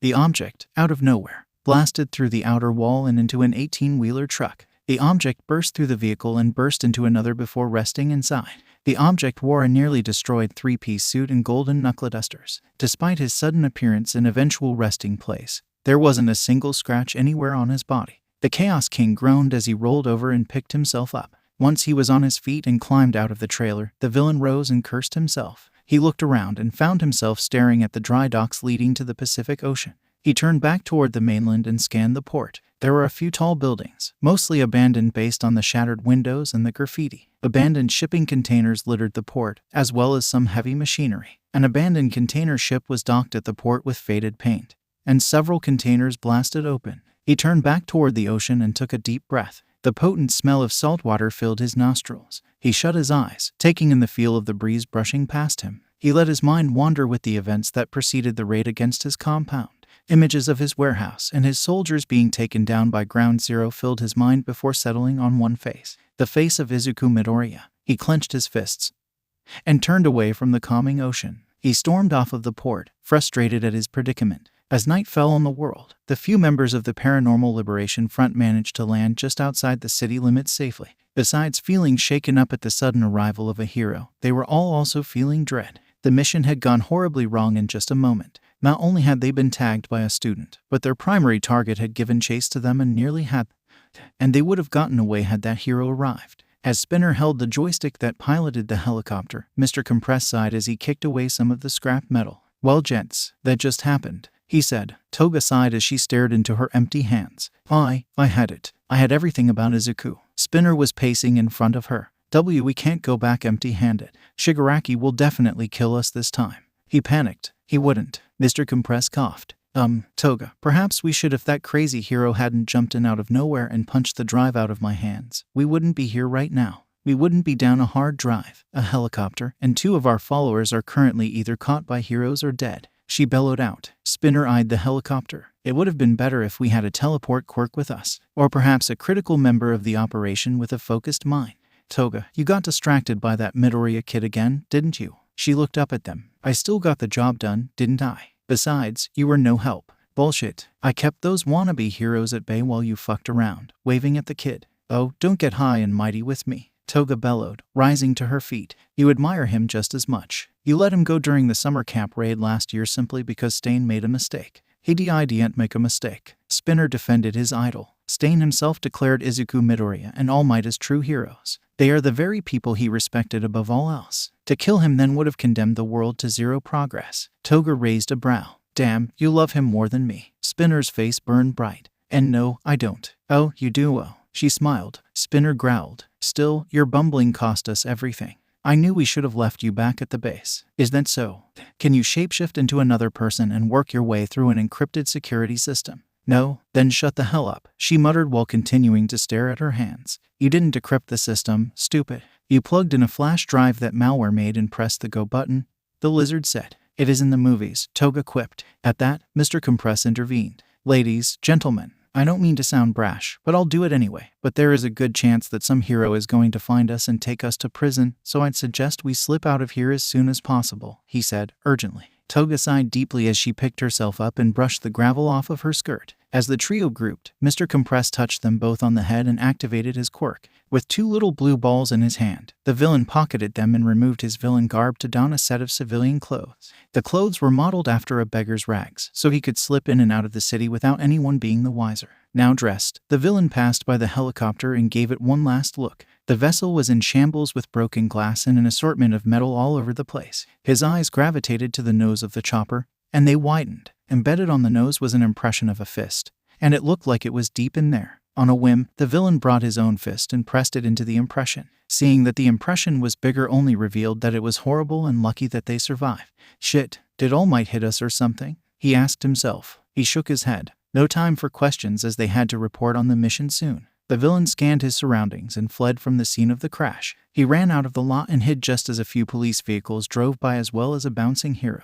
With their attention on the aircraft, Mr. Compress slipped into the closest alleyway and disappeared with a smile on his face. At the dorms, most of 𝗂𝗧 was in the main lobby. Kaminari's switch was set up on the TV, much to the opposition of 𝐒𝐴 and 𝐒𝐴razū. While some of their classmates took turns racing with Mario Kart, others were either engrossed in their own conversations or reading. In the case of Sato, 𝐒𝐴razū, and Midoriya, they were in the kitchens preparing for dinner. In the span of a few months, Midoriya's time as vice president was spent being 𝐒𝐴razū's companion in many things. Class meetings with the teachers ensured that they were the first to receive new information while also supervising the grocery schedules and chores list. As for cooking, well, that happened on a whim when the everything hero grew curious about the happenings behind cooking. Midoriya and Sato were glad to ease her along, at the expense of a pasta dish or two.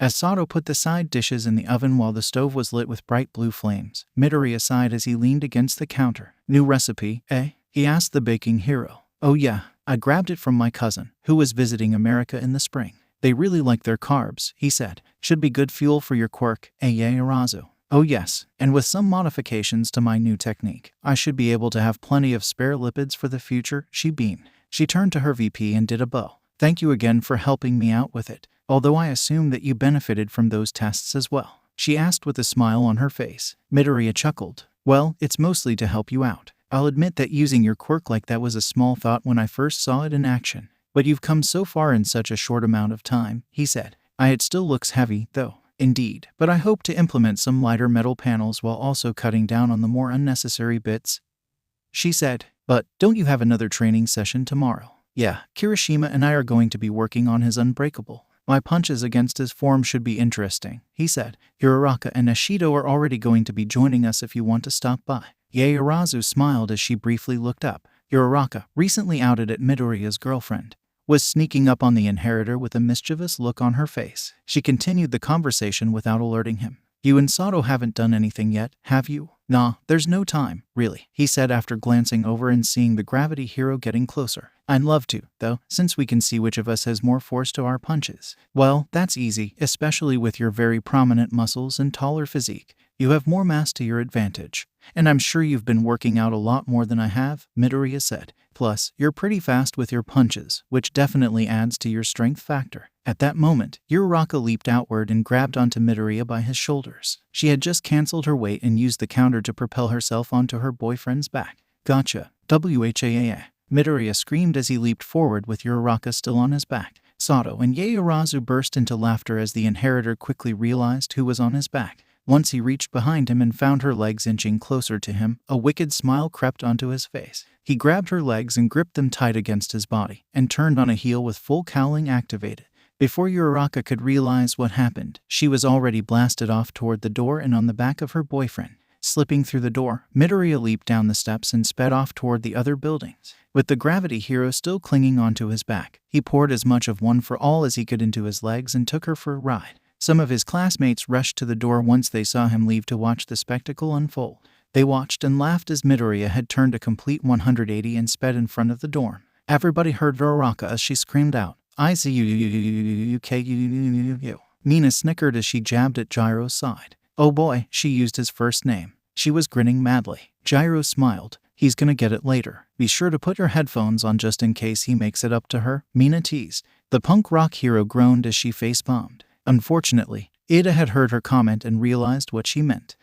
That's unacceptable. That's vulgar. Mina turned to him with a wide smile. That's nature, Speedy. After a minute, Midoriya and Uraraka reappeared at the base of the steps of the building. Uraraka's hair was so far back that Gran Torino's air blasts could have caught her by mistake. She looked irritated as she pouted and shot daggers at the inheritor. The hero in question had no regrets as he smiled at her as wide as he could. As Uraraka began to pound on Midoriya's shoulder in retaliation, Deku appeared from behind the bushes in front of the building with a small plastic bag in his hand. Instead of wearing his hero outfit, he wore a pair of US sweatpants and a black tank top underneath a hooded sweater. He peered over just in time to see the majority of the class standing outside and watching as his younger self received a punishment. He smiled and laughed, earning his younger self's attention. Uraraka stopped her assault on the successor and turned to see Deku standing there behind them. "You know, I was wondering why I saw you breeze past me earlier, and now I know the reason," he said with a smile on his face. "I almost lost my to-go box had I not braced myself beforehand."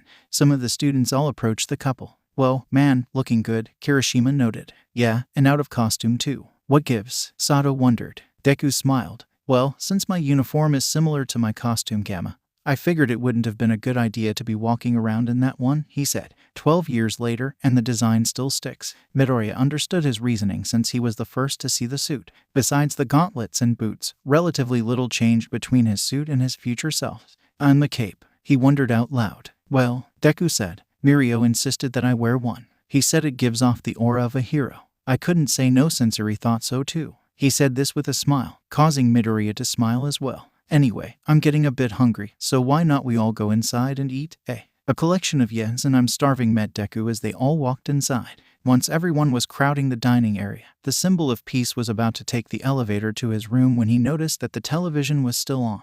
At some point, the switch was turned off, and the signal source was changed so they could watch the evening news. The promo art said villain alert and faded as the two anchors read their reports. "Good evening. Today we're starting with some breaking news coming out of Musutafu, where a villain attack is currently underway," one anchor said. "That's right. This incident was first called in about 15 minutes ago as police arrived on the scene. A villain is currently holding several people hostage and is keeping some local heroes from making any attempts to rescue them," the other said. "We'll have a live feed broadcasting in just a moment." Deku, who had not made any advance toward the elevator, dropped his bag of takeout. He clenched his fists as he inched closer to the television. And then, in a moment, the feed had appeared. It showed an intersection where a few heroes were creating a perimeter around a very familiar villain. The heroes kept civilians at bay as the sludge villain, the first villain that he had ever encountered, kept several vehicles elevated off the ground and dangling them in front of the first responders. The footage grabbed the attention of several of the students, including Midoriya and Bakugo. As they approached the television, Deku crossed his arms as he made a decision. "Hey, Izuku," he called out. The inheritor looked at his older self. "I'm going to be a moment. It looks like I have work to do," he said as he turned away from the TV and approached the front door. "Don't wait up, guys." Nina looked at the television and back at the elder hero. Wait a minute. Are you sure you can go out there? What if someone recognizes you?" Deku turned to the acid user and smiled. "It'll be fine. Besides, those people need help, and none of them are fast and agile enough to get them out of there without him noticing. Once the hostages are out of the way, there is nothing that can keep that villain safe," he said. He smiled at them. "If I am going to be passing on some of what I know, then this is the first lesson: profile the repeated offenders. It'll make the ensuing fight a lot easier once you know what they'll be doing before they actually do it." He gestured to the villain on the TV. "Take him for example. He uses his quirk to grab hostages because he knows that he'll break easily against a good hero. His form is entirely unstable, so as soon as he loses his hostages, he'll become desperate and attack. I'll use that to my advantage." The students all turned to each other before Deku smiled and disappeared. With the front door swinging wide open before closing, they all abandoned the table and crowded around the TV. On the scene, the sludge villain continued to taunt the heroes that had arrived on the scene. None of them had the abilities capable of handling the villain as well as safely rescue the hostages. Instead, all they could do was keep the remaining civilians safe by being out of its reach. The villain bellowed out in laughter as he swung a sedan around, terrifying the mother and two children inside. "Come on, heroes, come and get them. Don't be shy," he taunted. Death Arms and Backdraft were on opposite ends of the situation. Both were keeping civilians from getting too close. "Awa, come on, what's the matter? Waiting for All Might to come in and save the day, are we? Well, tough shit. He's never coming to save the day again. You hear me?" Those words caused the two heroes to flinch. Their hearts broke because they knew the truth. They only managed to win last time because of him, and he wasn't going to come with his retirement. The sludge villain once again let out a monstrous laugh. "Fools, this is what happens when we depend on one hero to do the job. Without him, you're all stuck." Death Arms grimaced at his words. He was about to respond when he felt somebody try to push past him. As he yelled for them to stay back, he suddenly felt a strong gust of wind blow past him. The sludge villain didn't feel a thing as Deku arrived on the scene. With incredible speed, he leaped from a light fixture to one of the cars, tore through the vehicle, and emerged with a hostage in his arms. He repeated the action a few more times before he managed to grab every single hostage from their ensnared vehicles. He flew over Backdraft and landed in a small clearing, and dropped all the civilians off. Without anyone noticing, he leaped toward the light fixture and sat down over the sludge villain. It was at that point when the villain noticed that his cars were significantly lighter. What the?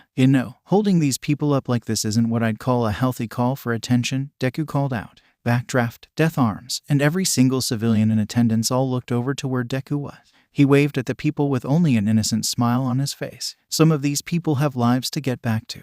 And as someone who's had to work all day and commute home, I certainly wouldn't want to find myself suspended high in the air by a D-rate villain, he taunted. The villain growled. Who the hell are you? Deku shrugged. I'm the new kid on the block. Of course, I know who you are, you flubber ripoff, he taunted. The students back at the dorms all felt their jaws drop. Someone was live streaming the confrontation, so they had audio from the ground as well as the helicopter feed. Damn, that's gotta hurt, 𝐻𝐸𝐽 commented. Sato nodded. Bakugo was watching the helicopter feed and smiled. Oh, this ought to be good. The sludge villain growled as he narrowed his eyes at the pro hero. What's up, buddy? It's been a while since I've been this close to you. A great many years, I'd reckon, Deku said. And, free? What, was there a crack in your cell or something? The villain raised one of the cars. Shut up, hero. It swung the car at the hero. Seeing the attack coming a mile away, Deku disappeared before the car could crush the fixture. He reappeared a little further away and far from any civilians. Man, you must suck at whack-a-mole. Remind me not to ask you for help getting the stuffed unicorn at the fair, he continued to taunt him.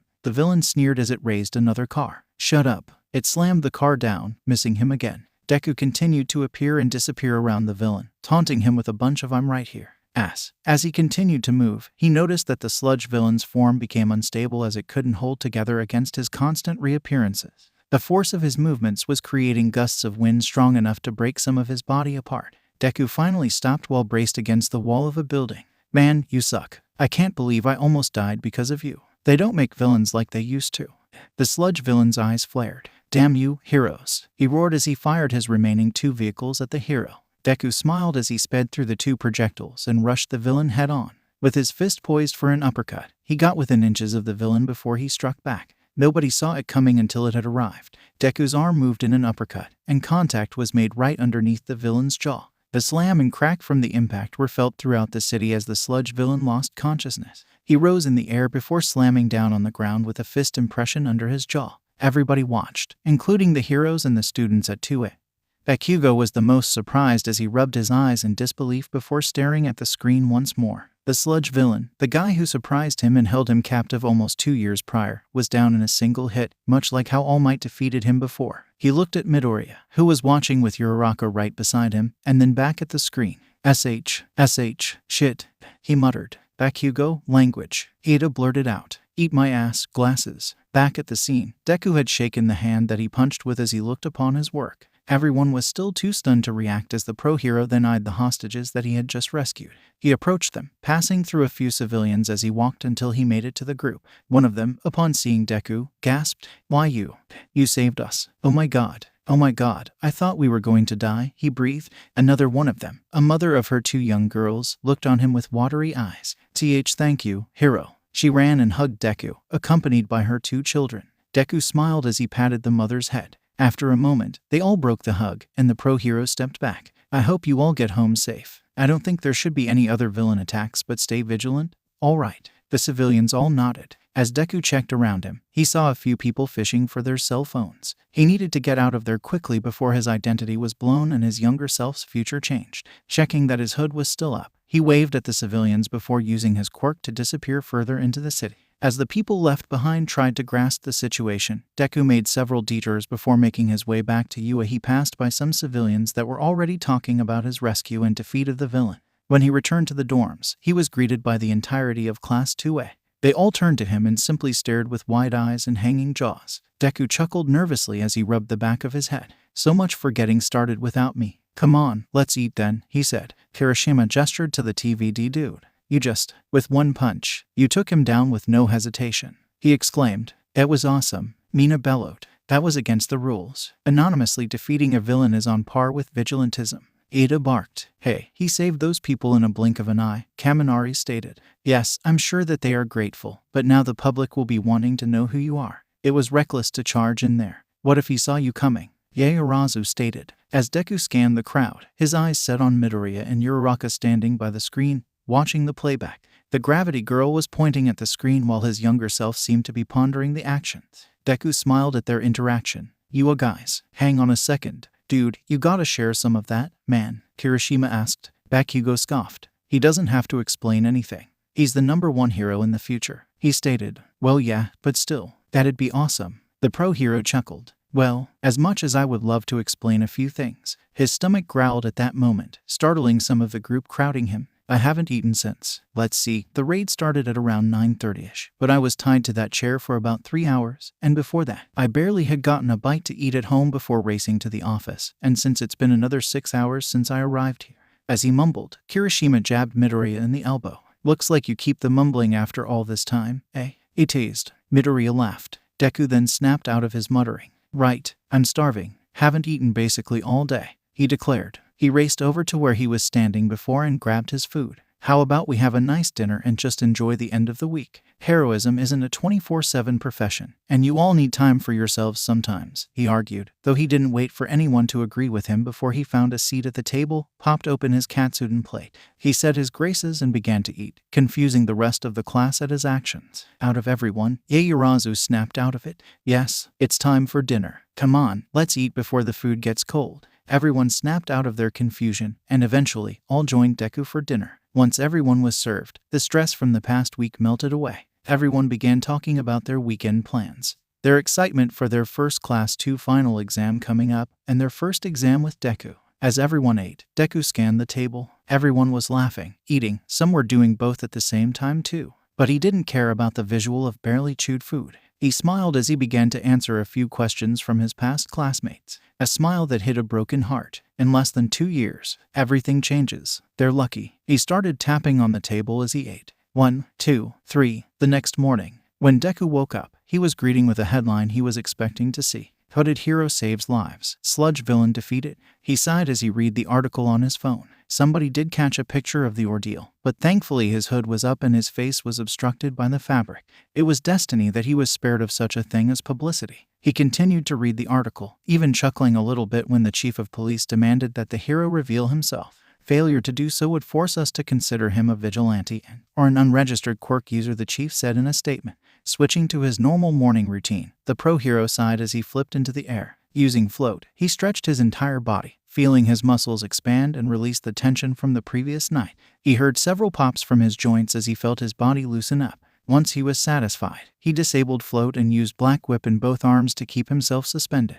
With his lower body stiff, the symbol of peace started to do some modified pull-ups. After a while, he took a deep breath and heard the ceiling above him start to creak. The area where black whip connected started to crack as debris started to fall. Deku only smiled and continued his exercise, now feeling the strain in his arms and core. After a while, Deku disabled Black Whip and dropped to the floor. As he did, however, the floor beneath him nearly gave way and collapsed. The symbol of peace winced as he stayed still for a moment before straightening out. He let out another deep breath and left the room, leaving behind the ring he brought with him on the bedside table. H slipped down to the common space to see some of his younger friends already up. Ada and Midoriya had just come back from a morning jog. Mina was hanging over the couch's armrest, looking as dead as could be, while Kirishima was in the kitchen making coffee. He chuckled as he watched them all interact with each other before entering the room. Midoriya was the first to notice his older self. "Oh, hi Deku," he called out. He flinched as the words exited his mouth. "Wow, that feels weird to say to someone else." Deku laughed. "You'll get used to it," he said. "Morning everyone." His laugh caused Mina's near-dead form to jerk just a little bit. "Oh, there's two of you, Midori. Your Araka must be so happy," she muttered. Midoriya felt his face burn bright red. "Mina, AHSIDO. That's very inappropriate of you." Student," she laughed as she tried to pick herself up. "Yes, it is." She looked up at him and smiled. "But it's funny." "No, it's not." Deku checked his phone. "Man, it's early for them to be up. Maybe Ida and my younger self woke them up." He looked up to see Kirishima waving at him. "Hey Deku, you're up early. I could say the same for all of you. What's going on?" Mina yawned. "I got, no sleep last night. Studying for those exams until 5 in the morning sucks," she complained. Kirishima agreed by nodding. "Might as well wake her up and get some coffee ready." Mina threw her arms into the air and cheered. "Here, I'll help. I need a cup too," Deku offered as he crossed the room. Kirishima chuckled. "Well really?" Deku chuckled. As a pro hero who has to wake up early every morning and possibly stop a store robbery or two on the way to work, I find coffee a true blessing upon the world, he said. Midoriya smiled as he watched the exchange. So, we're neck and neck now, huh? He asked 𝐻𝐸. Indeed, I'm gonna have to train harder to widen that gap between us, the former class rep stated. The inheritor smiled. Yes, and I cannot wait for that, he said. It sucks that I can't tell him I'm only putting in 45% of my power into our morning runs. If I may ask, how are you and 𝗂𝗧𝗏 doing? 𝐻𝐸 asked. Midoriya chuckled. We're doing good. We're going to see a movie tonight after we put in some training hours for 𝗧𝗏, he said. I see. Even as you as students, you two will just go out like that. 𝐻𝐸 wondered. Well, it's not a bad thing. We're not just students, 𝐻𝐸, Midoriya said. True, but the Paranormal Liberation Front is still out there. They can strike at us at any moment, he argued. They seem to like you more than the rest of us, though. Deku peered over his shoulder while he was helping with the coffee. Man, I haven't heard of those guys in a while. Midoriya shrugged. Don't know why. 𝐻𝐸 nodded. Yes, well, as your friend, I don't think putting yourself and 𝗂𝗧𝗏 in harm's way for a date is a good idea. It's possible that anyone under their influence may strike at any point, he warned. Midoriya was about to retort when he heard his older self chuckling at the coffee machine. Kirishima was watching with confusion as Deku set his mug down for a moment. Hey man, what's so funny? Deku turned around and patted Kirishima on the head.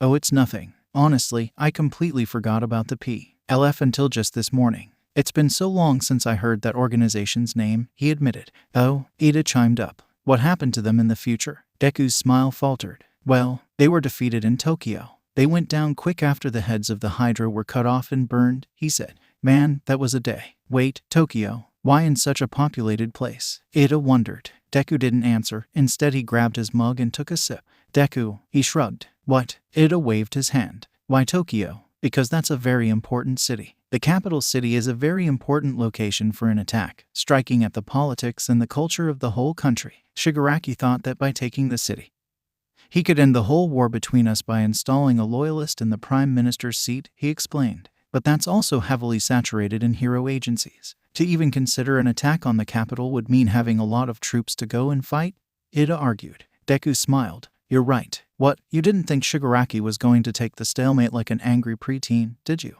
He slipped into the shadows, gathered the remaining remnants of All for One's old criminal empire, and inspired more to his cause. He had the numbers, the drive, and the power to steamroll through the city, and he would have succeeded too if we didn't stop him. The pros. Deku nodded. But that's not important right now. Today will be a busy day, he said. But Deku turned to the speedster hero. What did I say? He asked. But I'm still confused. Why would Shigaraki risk capture by walking through Tokyo? I indulged you with answers, and now I'm asking you to drop it. But enough Tenya. He froze. Deku sighed as he sipped his coffee. Look, I gotta get some clothes since I'll be here a while. Maybe get my suit fixed because I'm pretty sure I found a few new tiers. I also have to go over my ideas for the final exam for you guys with the heads of the hero course. As it turns out, I can't exclusively teach what I want to teach to just you guys. But what about Midoriya? Don't worry about tonight with 𝗂𝗏. 𝗂𝗧𝗏. If I remember this time period correctly, the PLF is still licking its wounds from the recent battle. Even with some heroes within its ranks, they've been outed as being part of a villain organization.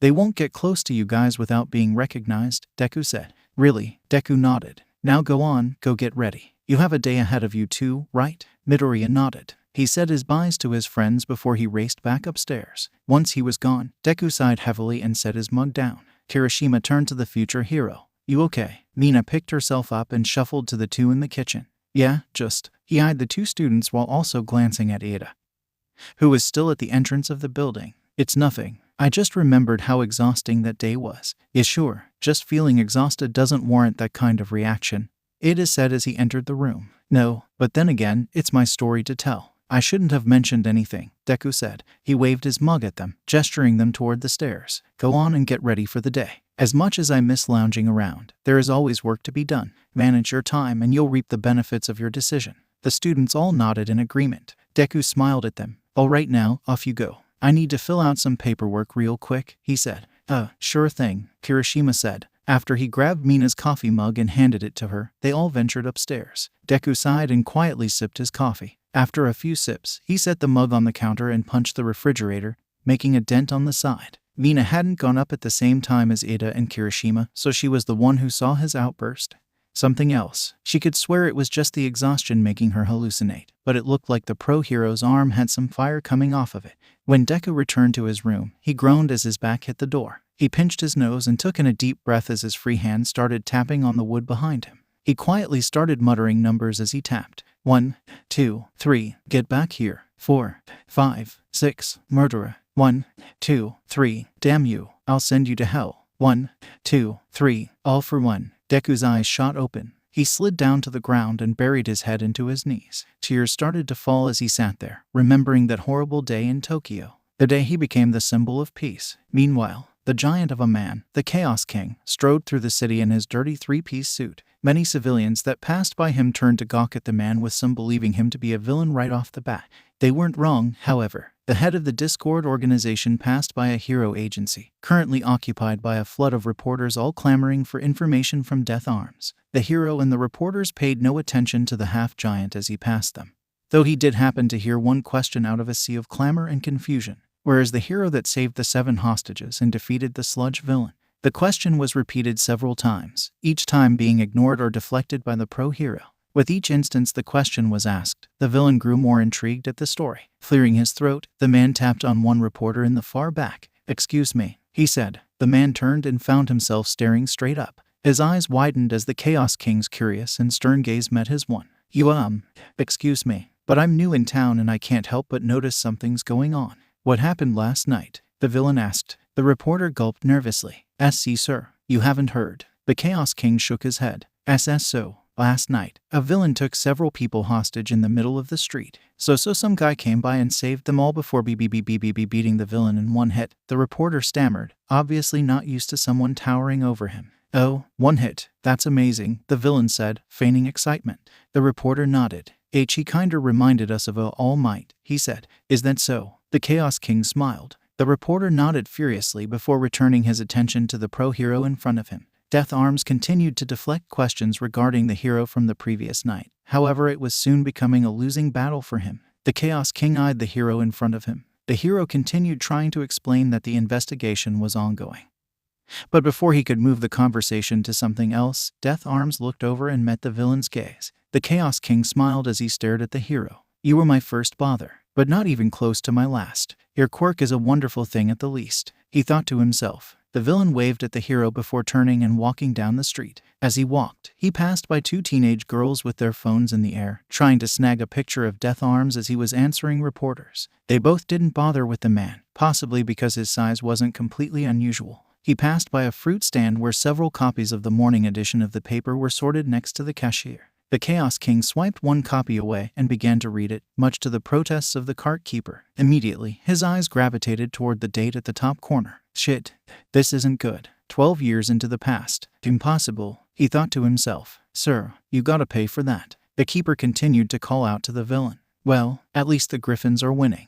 Though if I remember this year correctly, that'll change in the playoffs," he muttered to himself. "Sir, now then, what is this about a hero winning against a villain last night?" He checked the front page, and when he did, he nearly choked on air. The featured picture showed a young man in a hoodie and sweatpants standing over the pile of goop that was the sludge villain. The Chaos King scanned the picture over and over, telling himself constantly that his eyes were playing tricks on him. Though, in the end, he tore the picture from the paper and pocketed his souvenir inside his jacket. He then crumpled the paper up and tossed it into the street, bouncing off of the windshield of a passing car. He then turned and walked away from the cart just as a local hero was brought to the scene by the cart keeper. "If that's who I think it is, then I have a serious problem," he muttered to himself as he walked. "Then again, if I did travel 12 years into the past, then that means my crew is still in the area." He smiled as he ducked into an alleyway. "Gonna have to take care of the current boss, but when I do, Deku will be next. Although, freeze," the Chaos King sneered as he turned to face the cart keeper and the local hero. A man with arms made of bricks and with 3 fingers per hand stood with them both raised in a battle stance. "You there, where do you think you're going?" the hero demanded. The villain raised a fist to the hero. "Perhaps what I should concern myself with is which Deku I should kill." He then lunged at the hero. In an undisclosed location, a small group of men wandered around a spacious warehouse, where numerous boxes filled with unseen goods were lying in wait for someone to release them. All of the men inside wore variations of striped vests, and slacks reminiscent of the late 20-seconds gangsters in America. Instead, they wore no hats, and each one of the men wore a patch on their right shoulder, a single dot with arrows branching out in all directions. While only a few of the men were human-esque, one was larger than the rest. The man's quirk defined his image, and his image was that of the lion. His upper body strained in the three-piece suit, nearly tearing the fabric at the arms and upper torso. His head was of a lion's head, complete with a flowing mane and piercing red eyes. His hands were instead claws as he tapped them on the boxes as he walked. His eyes scanned the room, eyeing several particular boxes. "Well, what happened to my shipment?" the lion man asked. One of the men in the room approached him. He was fully human, with pipes protruding from his arms. One of his eyes wasn't natural. Instead, they looked like the inside of a mechanical watch. "Yes, sir. It seems that it's purposefully being delayed. Our contacts in the PLF are withholding payment until we complete a job," he reported. "And that job is? Well, it seems that there was a heist job at that hero school, and they want some specific data from there," the man said. "They want us to continue the mission, or else we're down a set of ivory tusks." The lion man rolled his eyes. "This Shigaraki guy is starting to piss me off, and stealing something from you is a surefire way of getting thrown in prison." I believe they know that, sir." The lion man groaned. "Send in a bird. I want to know what we're looking at," he ordered, "and start sifting through all of this junk. I want to be making a damn profit here." "Why, yes, sir." As the reporting guy left to gather some of his comrades, the doors to the warehouse burst open. The lion man looked up to see two men with similar suits run into the room. One of them had ram's horns protruding from his head and some fine fur underneath his collar and sleeves. The other was a regular human with a chubby face and a bald head. The ram man fell to the lion's feet. "Boss, I'm sorry." The boss glared at him. "Sorry for what?" The pudgy man dropped next to him. "We were out casing a joint when we saw a hero and a shopkeep guy run after one of our guys. We ran to help him out, but, what?" the lion man demanded. "We're so sorry. He wasn't one of us. He was wearing the suit and the pin, so we thought," the ram man said. "We saw him wipe the floor with the hero before he could call for backup. He saw us, and we ran straight here." "Did you lead him here?" the lion boomed. "Yes," a voice boomed. The lion man and his two lackeys turned towards the entrance to see a half-giant stroll in with a hero slung onto his shoulder like a sack of potatoes. He walked with grace and authority, immediately claiming the room as his as he eyed the lackeys near the crates. His knuckles had some evidence of blood on them, suggesting the brutality of his beating of the hero. As he approached the lion man, he gave him a snarky stare and smirk. He raised the hero and dropped him onto the ground at the boss's feet. The hero groaned, indicating that he was still alive. The lion man looked down at the hero for a moment. He was a reasonably unimpressive hero. However, he disrupted most of his sales in the area. His quirk allowed him to strike hard with his brick-like body. While he wasn't as strong as Death Arms or any other pros, his strength and mind was admirable to the neighborhood he protected. The lion man looked up at the Chaos King. "So, you took down a hero," he said. The Chaos King crossed his arms. "Suppose I did. Don't be expecting me to trust you." "I know you're not one of us," the lion man declared. "Perhaps, but that can change quickly," the Chaos King remarked. "From what I can remember, you guys have hit a low in recruitment." He walked over to one of the crates. He grazed the box with his hand and smiled. "You're barely scrounging up supplies after the 𝗧𝗪𝗧 fell. What few guns remain on the open market are here, as well as a small loan of trigger from the factory, correct?" The lion man growled as his eyes narrowed at the newcomer. "How do you know that?" The Chaos King turned to him. "Those reasons are my own. But I am not wrong, right? And even now, your gun's for hire. Cannon fodder to something stronger." He turned to the current boss, the Paranormal Liberation Front. "I didn't realize that we sold out to those pathetic losers. They protect us," the lion man sneered. "The heroes may still be licking their wounds from that battle, but there are still a lot of them out there." "You're right, but for how much longer? The Discord organization is the top villain society globally, and I will be damned if it continues to wither like this. Your fears are holding them back from fortune and power," he declared as he gestured to the lackeys in the room. The lion man watched as his crew started to converse among themselves. He glared at the newcomer. "You dare suggest that I'm unfit to lead my crew?" The Chaos King shrugged. "It's not leading when you're obeying the orders of a child king like Tamura Shigaraki. You seek to survive, I strive to prosper," he bellowed out to the crew. More murmurs echoed throughout the room. The lion man growled as his crew simply stood by and debated against him. He glanced down at the hero on the floor and back up at the Chaos King. "So is this your declaration? Do you wish to challenge me for leadership of this crew?" The Chaos King smiled. "Oh, I do." The lion man reached up to unbutton his jacket and throw it to the floor. The Chaos King smiled and copied his action, revealing a hidden holster underneath with a pistol inside. The lion man didn't say anything before the Chaos King removed it and tossed it on the hero. 2 lackeys quickly ran in, grabbed the hero, and dragged him and the gun away. The Lion Man walked up to him and held his arm out at his opponent. Standard rules apply here. No weapons, the boss declared. The Chaos King smiled as he removed his golden knuckle dusters and pocketed them.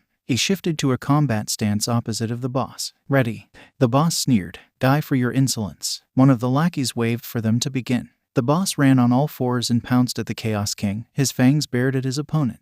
With his claws extended, the Lion Man swiped at his opponent, hoping to draw blood. The Chaos King dodged backward at the last moment, only allowing some of his suit to be torn from the attack. He continued to elude backward as the Lion Man continued to slash at him. The lackeys watched as the fires burned within the boss's eyes. Whenever he went on the attack, his quirk's beastly nature would kick in, leaving him blind to the world around him. The object of his hate directly in front of him, the boss continued to slash away at him, hoping for the lucky strike. The Lion Man continued to press forward toward his enemy, his talons inching closer and closer. He slashed through his shirt, exposing his ash-gray skin. There was evidence of some faint scars crossing his chest. The boss redoubled his efforts and continued his advances toward his foe. The lackeys watching were all on the edge of their seats. The Lion Man had been the boss of their organization for many years, taking multiple contracts and keeping the ship floating, especially after All for One's first defeat by All Might. While his defeat blew open the doors on the criminal underworld, the Discord organization stayed relevant by willingly fracturing its ranks and spreading them throughout the region. While the main facility stayed relatively strong, the others had unfortunately met the same fate as the 𝗧𝗵𝗲. While some of the lackeys watched the Lion Man and quietly cheered him on, a few others did the same for the Chaos King. They noted his strength and powerful aura as soon as he walked in, unafraid of the heroes outside. Even bringing an unconscious hero and declaring an open challenge to the leadership was something they didn't expect when they woke up in the morning. They watched the Chaos King avoid the Lion Man's punches without a hint of fear in his eyes. One of the lackeys had the quirk to sense emotions in close targets, and the Chaos King wasn't fearful, nor was he even concerned with the fight. As the fight continued, one of the lackeys twitched his head to the side and smiled. He whispered his boss's name, causing the Chaos King to feel a sharp itch form on the back of his head. The feeling caught him off guard while the Lion Man lunged in with his claws aimed at his eyes. "Gotcha," he bellowed. His claws slashed downward from his hairline down at an angle and crossing out his eyes. At least, it was supposed to cross out his eyes, but it didn't. The Chaos King sealed his eyes as soon as he saw the claw come close. The Lion Man's attack made contact, causing sparks to form as his claws effortlessly and harmlessly scraped off of his face. The Lion Man's face fell as the Chaos King smiled before looking back at his opponent. The lackeys all watched as the boss's opponent suddenly reeled his head back and headbutt the Lion Man. The attack sent the boss flying back and had him sliding on his back. 2 of his lackeys ran over to help him up, but the boss raised a hand to stop them. "No, don't you dare." They stopped as the boss picked himself up. He rubbed his forehead as he looked up to see the Chaos King saunter over toward him. "You, what is this?" "Your quirk." The Chaos King nodded. "Love it, right? It's called Styx. I hope you like how it feels," he said. The Lion Man spat out some blood and raised his claws. "That quirk won't keep you alive forever," he declared. "I'll tear through your body until I find your weakness." The Chaos King smiled. "I doubt that." The Lion Man lunged forward with his claws out. He slashed at his opponent with renewed determination, searching for the anchor point that made him vulnerable. The Chaos King smiled as his shirt continued to be slashed up, revealing more of his ash-gray body. His slashes made contact with his skin, continuously scraping against it as if his body were made of stone. After a while, the Chaos King decided to fight back. He grabbed the Lion Man's wrist as he continued to slice at him and jammed his fist into his face. The crunch that followed was a sound everyone heard in the room as the Lion Man stumbled backward. The Chaos King advanced and started his attack run. The lackeys could only shield their eyes as they watched the fight shift dramatically. The Chaos King was a powerhouse, a living tank against the boss. His punches always hit their marks. The boss couldn't stand on 2 feet for long before being tossed around like a sack of potatoes. His head spun around as he continued his assault, not relenting from his slaughter. The Chaos King backed the boss to the wall, where he barely regained consciousness. The giant towered over his helpless victim with his fists clenched and his glare shooting daggers. "And I believe I win, unless you want to try again," he said in a calm, low voice. The now former boss looked up at him. "Why, you're impossible." The Chaos King nodded. "I refined my power at an early age. No spiritual tether keeps me mortal, only my convictions," he said. "As for you, your crown is mine as well as your life to do with as I please." The Lion Man's only working eye, since the other couldn't open, widened in horror as the Chaos King walked over to his jacket and the gun he carried. The lackeys watched as he pulled out a sort of futuristic pistol, mostly silver and sleek with Tesla coils all around it. He reached into his jacket pocket and pulled out a steel flask. The lackeys watched him pocket the flask and turned a switch on the gun. "Trust me, you'll wish I killed you," he said. The Lion Man shut his eye, waiting for the end. The Chaos King aimed and fired the gun, shooting an electrical beam at the former boss. The former boss screamed as he felt the arc surge throughout his body, entrapping the lackeys in awe and horror. When the Chaos King eased off the trigger, he holstered the gun and pulled out his flask. He opened it up and held it to the Lion Man's mouth as he started to feel sick. He began to heave as his body convulsed, instinctively holding onto the flask as he felt something come up. Everyone in the room turned away except for the Chaos King as he let it out. Instead of what he was expecting, which was his breakfast, the Lion Man saw a rainbow stream pour from his mouth and into the flask. He tried to move it away, but the Chaos King held the flask in place. The rainbow stream continued for a moment before it stopped flowing. At that, the Chaos King pulled the flask away and sealed it shut. The Lion Man looked up with wide eyes. What was that?" The Chaos King smiled. "The end." The Lion Man didn't say anymore as he started to feel the change. He raised his hand and saw it twitching wildly. The feeling extended up to his arm and throughout his entire body. His injuries had persisted as he felt new ones take form. His fingers felt like they were shrinking, his mane molted off of him, and his shirt started to feel bigger. He watched the Chaos King smile as his vision declined. "What did you do to me?" The Chaos King shook his flask. "I call it Q-Series. It's a quirk isolation and forcible extraction piece of tech that liquefies the quirk factor in any person and forces the body to expunge it, thinking it is a disease that must be purged," he explained. The Lion Man watched his claws disappear and human hands form. "Without your quirk factor, you are just a normal, pathetic, quirkless man. You are lesser than the dirt I crush under my boot," he said. The former Lion Man looked up. He was a lightly tanned man with only his ruby eyes remaining from his quirked form along with some long hair. "Your quirk is mine to do with as I see fit. You're done," the Chaos King said as he turned away. With one cold glare, all of the lackeys in the room stood and bowed before the new boss. He raised the flask and smiled. "We will rebuild the Discord organization from the ground up. Hero Society will fear our power throughout the world. And all good things start at home," he announced. Everyone stayed in their bow, too scared to say or do anything. "The Paranormal Liberation Front will rue to say they underestimated us. As of today, we will terminate all of their contracts." He grabbed a stack of papers on a counter and tore them as if he tore a leaf. "We will make our money our way. Reach out to our contacts on the streets and have them push out more trigger. Resupply at our warehouses and start controlling the market." 3 of the lackeys rose and saluted. "Take to the streets. Our numbers must grow if we are to fulfill our new quotas." Another group rose and saluted. The Chaos King walked over to the hero he brought in and pressed his foot at the small of his back. As for the hero, 2 lackeys looked up to watch the new boss press hard against his back, crushing his spine. "Make sure he's found. He won't be of any use to us anymore." The 2 rose. The Chaos King turned to the former boss and smiled. "This is a new day for the Discord organization. I am your king. Long live the king." All the lackeys in the room raised their fists high in the air. "Long live the king." The Chaos King smiled and approached his victim with his fists clenched.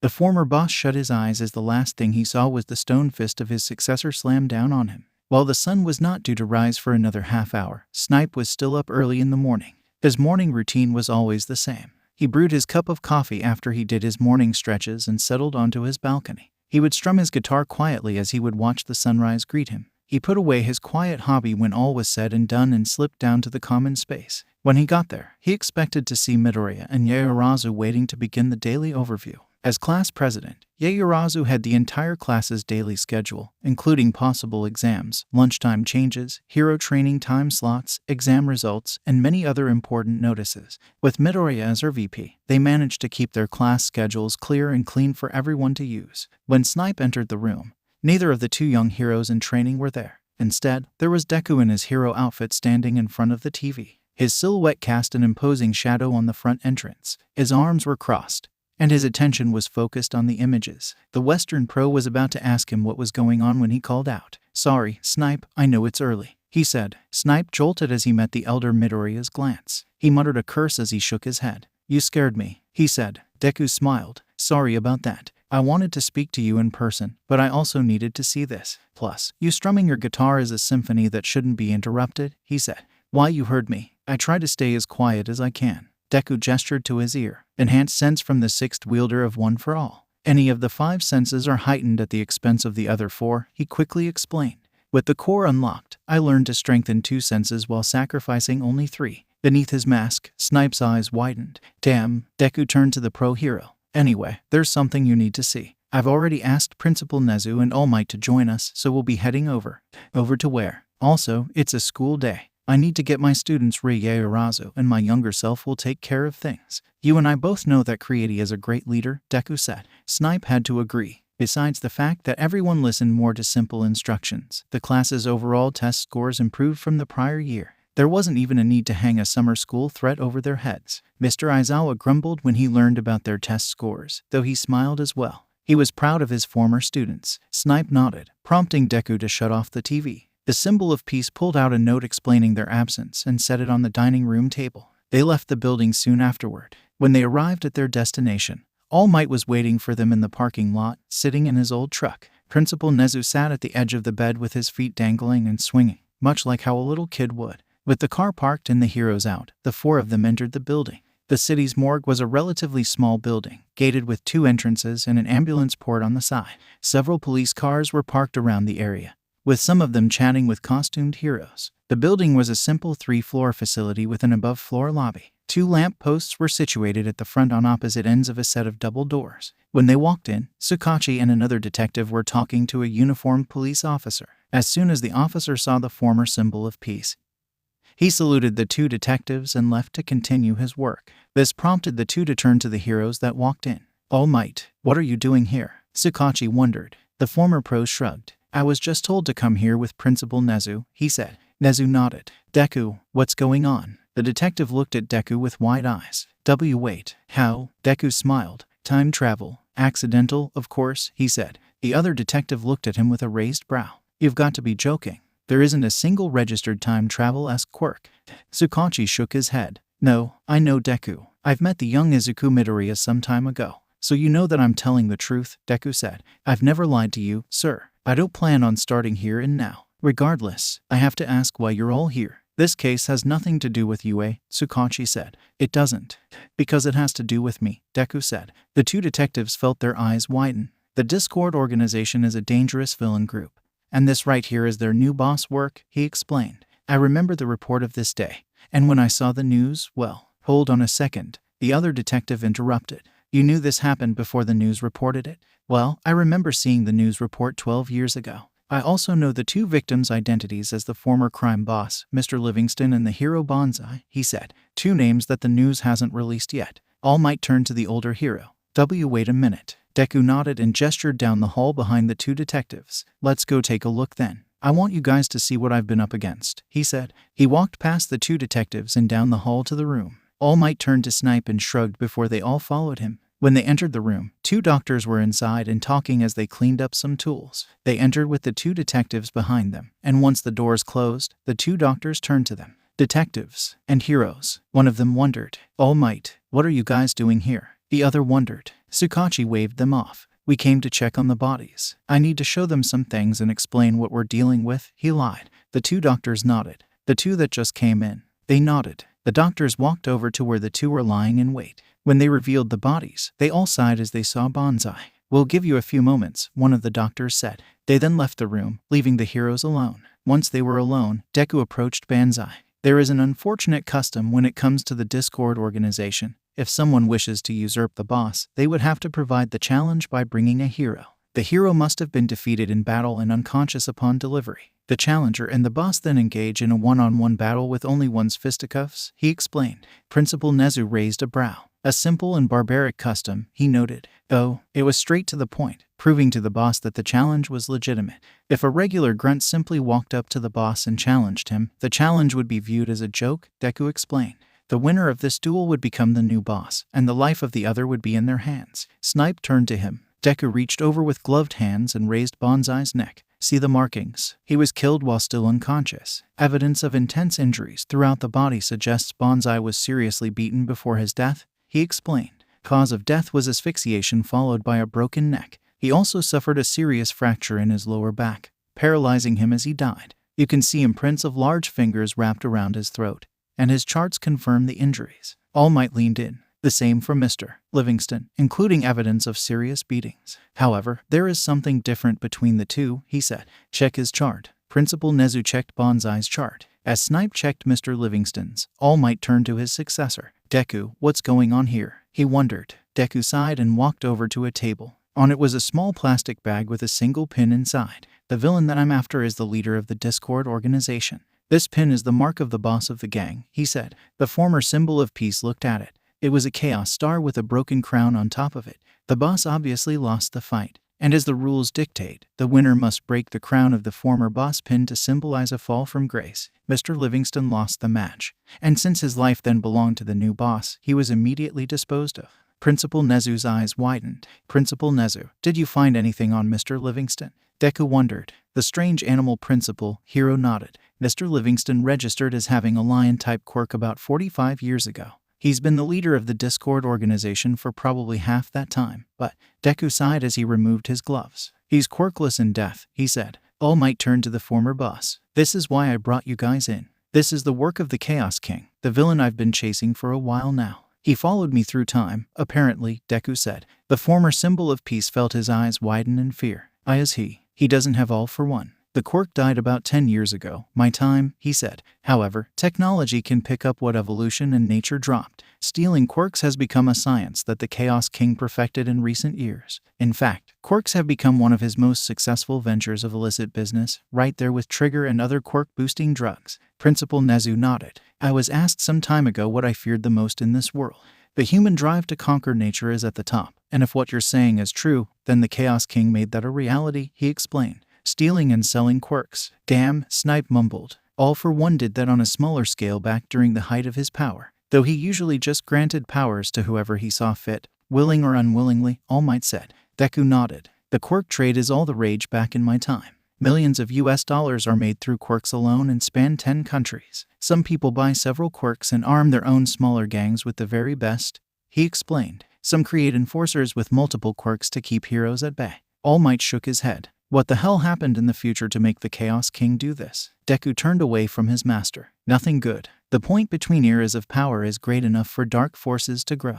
The Chaos King sat by and watched the world changed and made his moves across the board, he said. He turned to the heroes with a fire in his eyes. But that's why I'll be the one to put him in his place. He has hurt and killed too many people. All Might eye the two bodies in the room. It reminded me of All for One when I started. 𝗧𝗏𝗄𝐻 clenched his fists. What can we do? He wondered. Deku shrugged. In the next few years, the scales of balance will tip, allowing a window for the Chaos King to assume control. By now, he has a prototype of the technology capable of stealing quirks. However, his current location is unknown. He seemingly appeared out of nowhere one day. And we haven't found anything useful, he said. But he won't be a serious problem for a while. Do you mean the future Chaos King or the present? The present. My Chaos King will try to expedite the organization's rise to power. Trust me, you don't want to deal with the Paranormal Liberation Front and the Discord organization. Their powers combined will destroy Hero Society and breed anarchy, Deku said. But I will focus on stopping the Chaos King before he messes with history. All Might and Principal Nezu exchanged looks as Deku approached the two bodies and bowed to each of them. The heroes beside him followed the show of respect as the symbol of peace replaced the sheet. The doctors came back in once they were done and bid their farewells. When they returned to the car, Snipe sighed and removed his gas mask. Midoriya, where is the bastard? Deku shrugged. Anywhere in the area. He knows of my powers and has taken the appropriate countermeasures against them. Right now, the Discord organization is just a small group of guns for hire for other villain groups. With the Chaos King in power, he'll focus on recruitment and striking against the general public. Heroes in the surrounding cities should be on alert, he said. Snipe nodded and took out his phone. I can imagine that Shigaraki hired them to try to steal our hard drive, he said. Deku nodded. It's likely. He backed out of the parking spot and drove them both back toward the school. When they returned and entered the main campus, the young Midoriya watched his older self get out of the car. He stood by along with Uraraka, Yaoyorozu, and Ida as they watched him. Wonder where they've been, Uraraka mentioned. The note he left earlier didn't explain much if anything. Just that they had to check up on some things, Yaoyorozu said. Of course, leaving with All Might and Principal Nezu must mean that it was imperative. It was probably something to do with Deku. I mean, he looks like he has his hands full here, Ida said. What kind of hero work would he need to do here? Midoriya shrugged. Interestingly, he's taking this kind of mindset. Really? He muttered. Oh, the young inheritor nodded. He seems to be so focused on something. I wonder what. At that point, Mina Ashido walked by with two other girls from a different class. She stopped in front of the group and tapped them on the shoulders, telling them that she'd catch up to them in a moment. Maybe he can fix the fridge in the common space. There's a giant dent in the side of it, and he was the last one to leave yesterday, she said. Yaoyorozu nodded. Interesting that he did that. Midoriya nodded. Come on Deku, let's go grab a bite already. I think the line is getting smaller, Uraraka exclaimed. Mina smiled. It is, so hurry up and grab some food, she exclaimed as she ran off again. Ida smiled. She's right, let's go eat, he said. Ieyasu smiled and turned, only to meet a pair of older emerald eyes. Deku. The others turned to her. The symbol of peace was standing right behind her with a slight smile on his face. Hey, you guys, what's up? Midoriya blinked at his older self. I won't get used to seeing an older me anytime soon, he thought to himself. Ida smiled. We were just going to get some lunch, he said. Would you like to join us? Deku smiled and shook his head. I kinda don't have an appetite right now. I think I'll eat later, though, he said. Is everything okay? Uraraka wondered. Deku nodded. Just some hero work I had to do real quick, he said. He reached over and patted his younger self on the head. Go on and eat, guys. I'll see you all later. The group nodded almost in unison and said their goodbyes. Once they left for Lunch Rush's cafeteria, the symbol of peace turned to look out the window. His smile was replaced with a deep frown as he reached into his pocket to pull out a pin. The pin was a chaos star with an intact crown on the top. As he stared at the pin, he remembered the day he took it from the crime boss. The battle they had on the tallest skyscraper in the middle of an island filled to the brim with villains. While he tore the jacket and took the pin, he almost lost his quirk in the process. Deku crushed the pin in his bare hands. He didn't feel the object's sharp point as he turned it into a bunch of little pieces. He sighed as he walked in the opposite direction from his younger self. I need to find the Chaos King, but at this point, he must have gone underground to avoid my hearing. If he is recruiting, he'll have some of his goons topside looking into society's darkest corners. I should focus on finding them. Deku pocketed the crushed pin as he continued to walk. He activated his quirk and disappeared in the blink of an eye.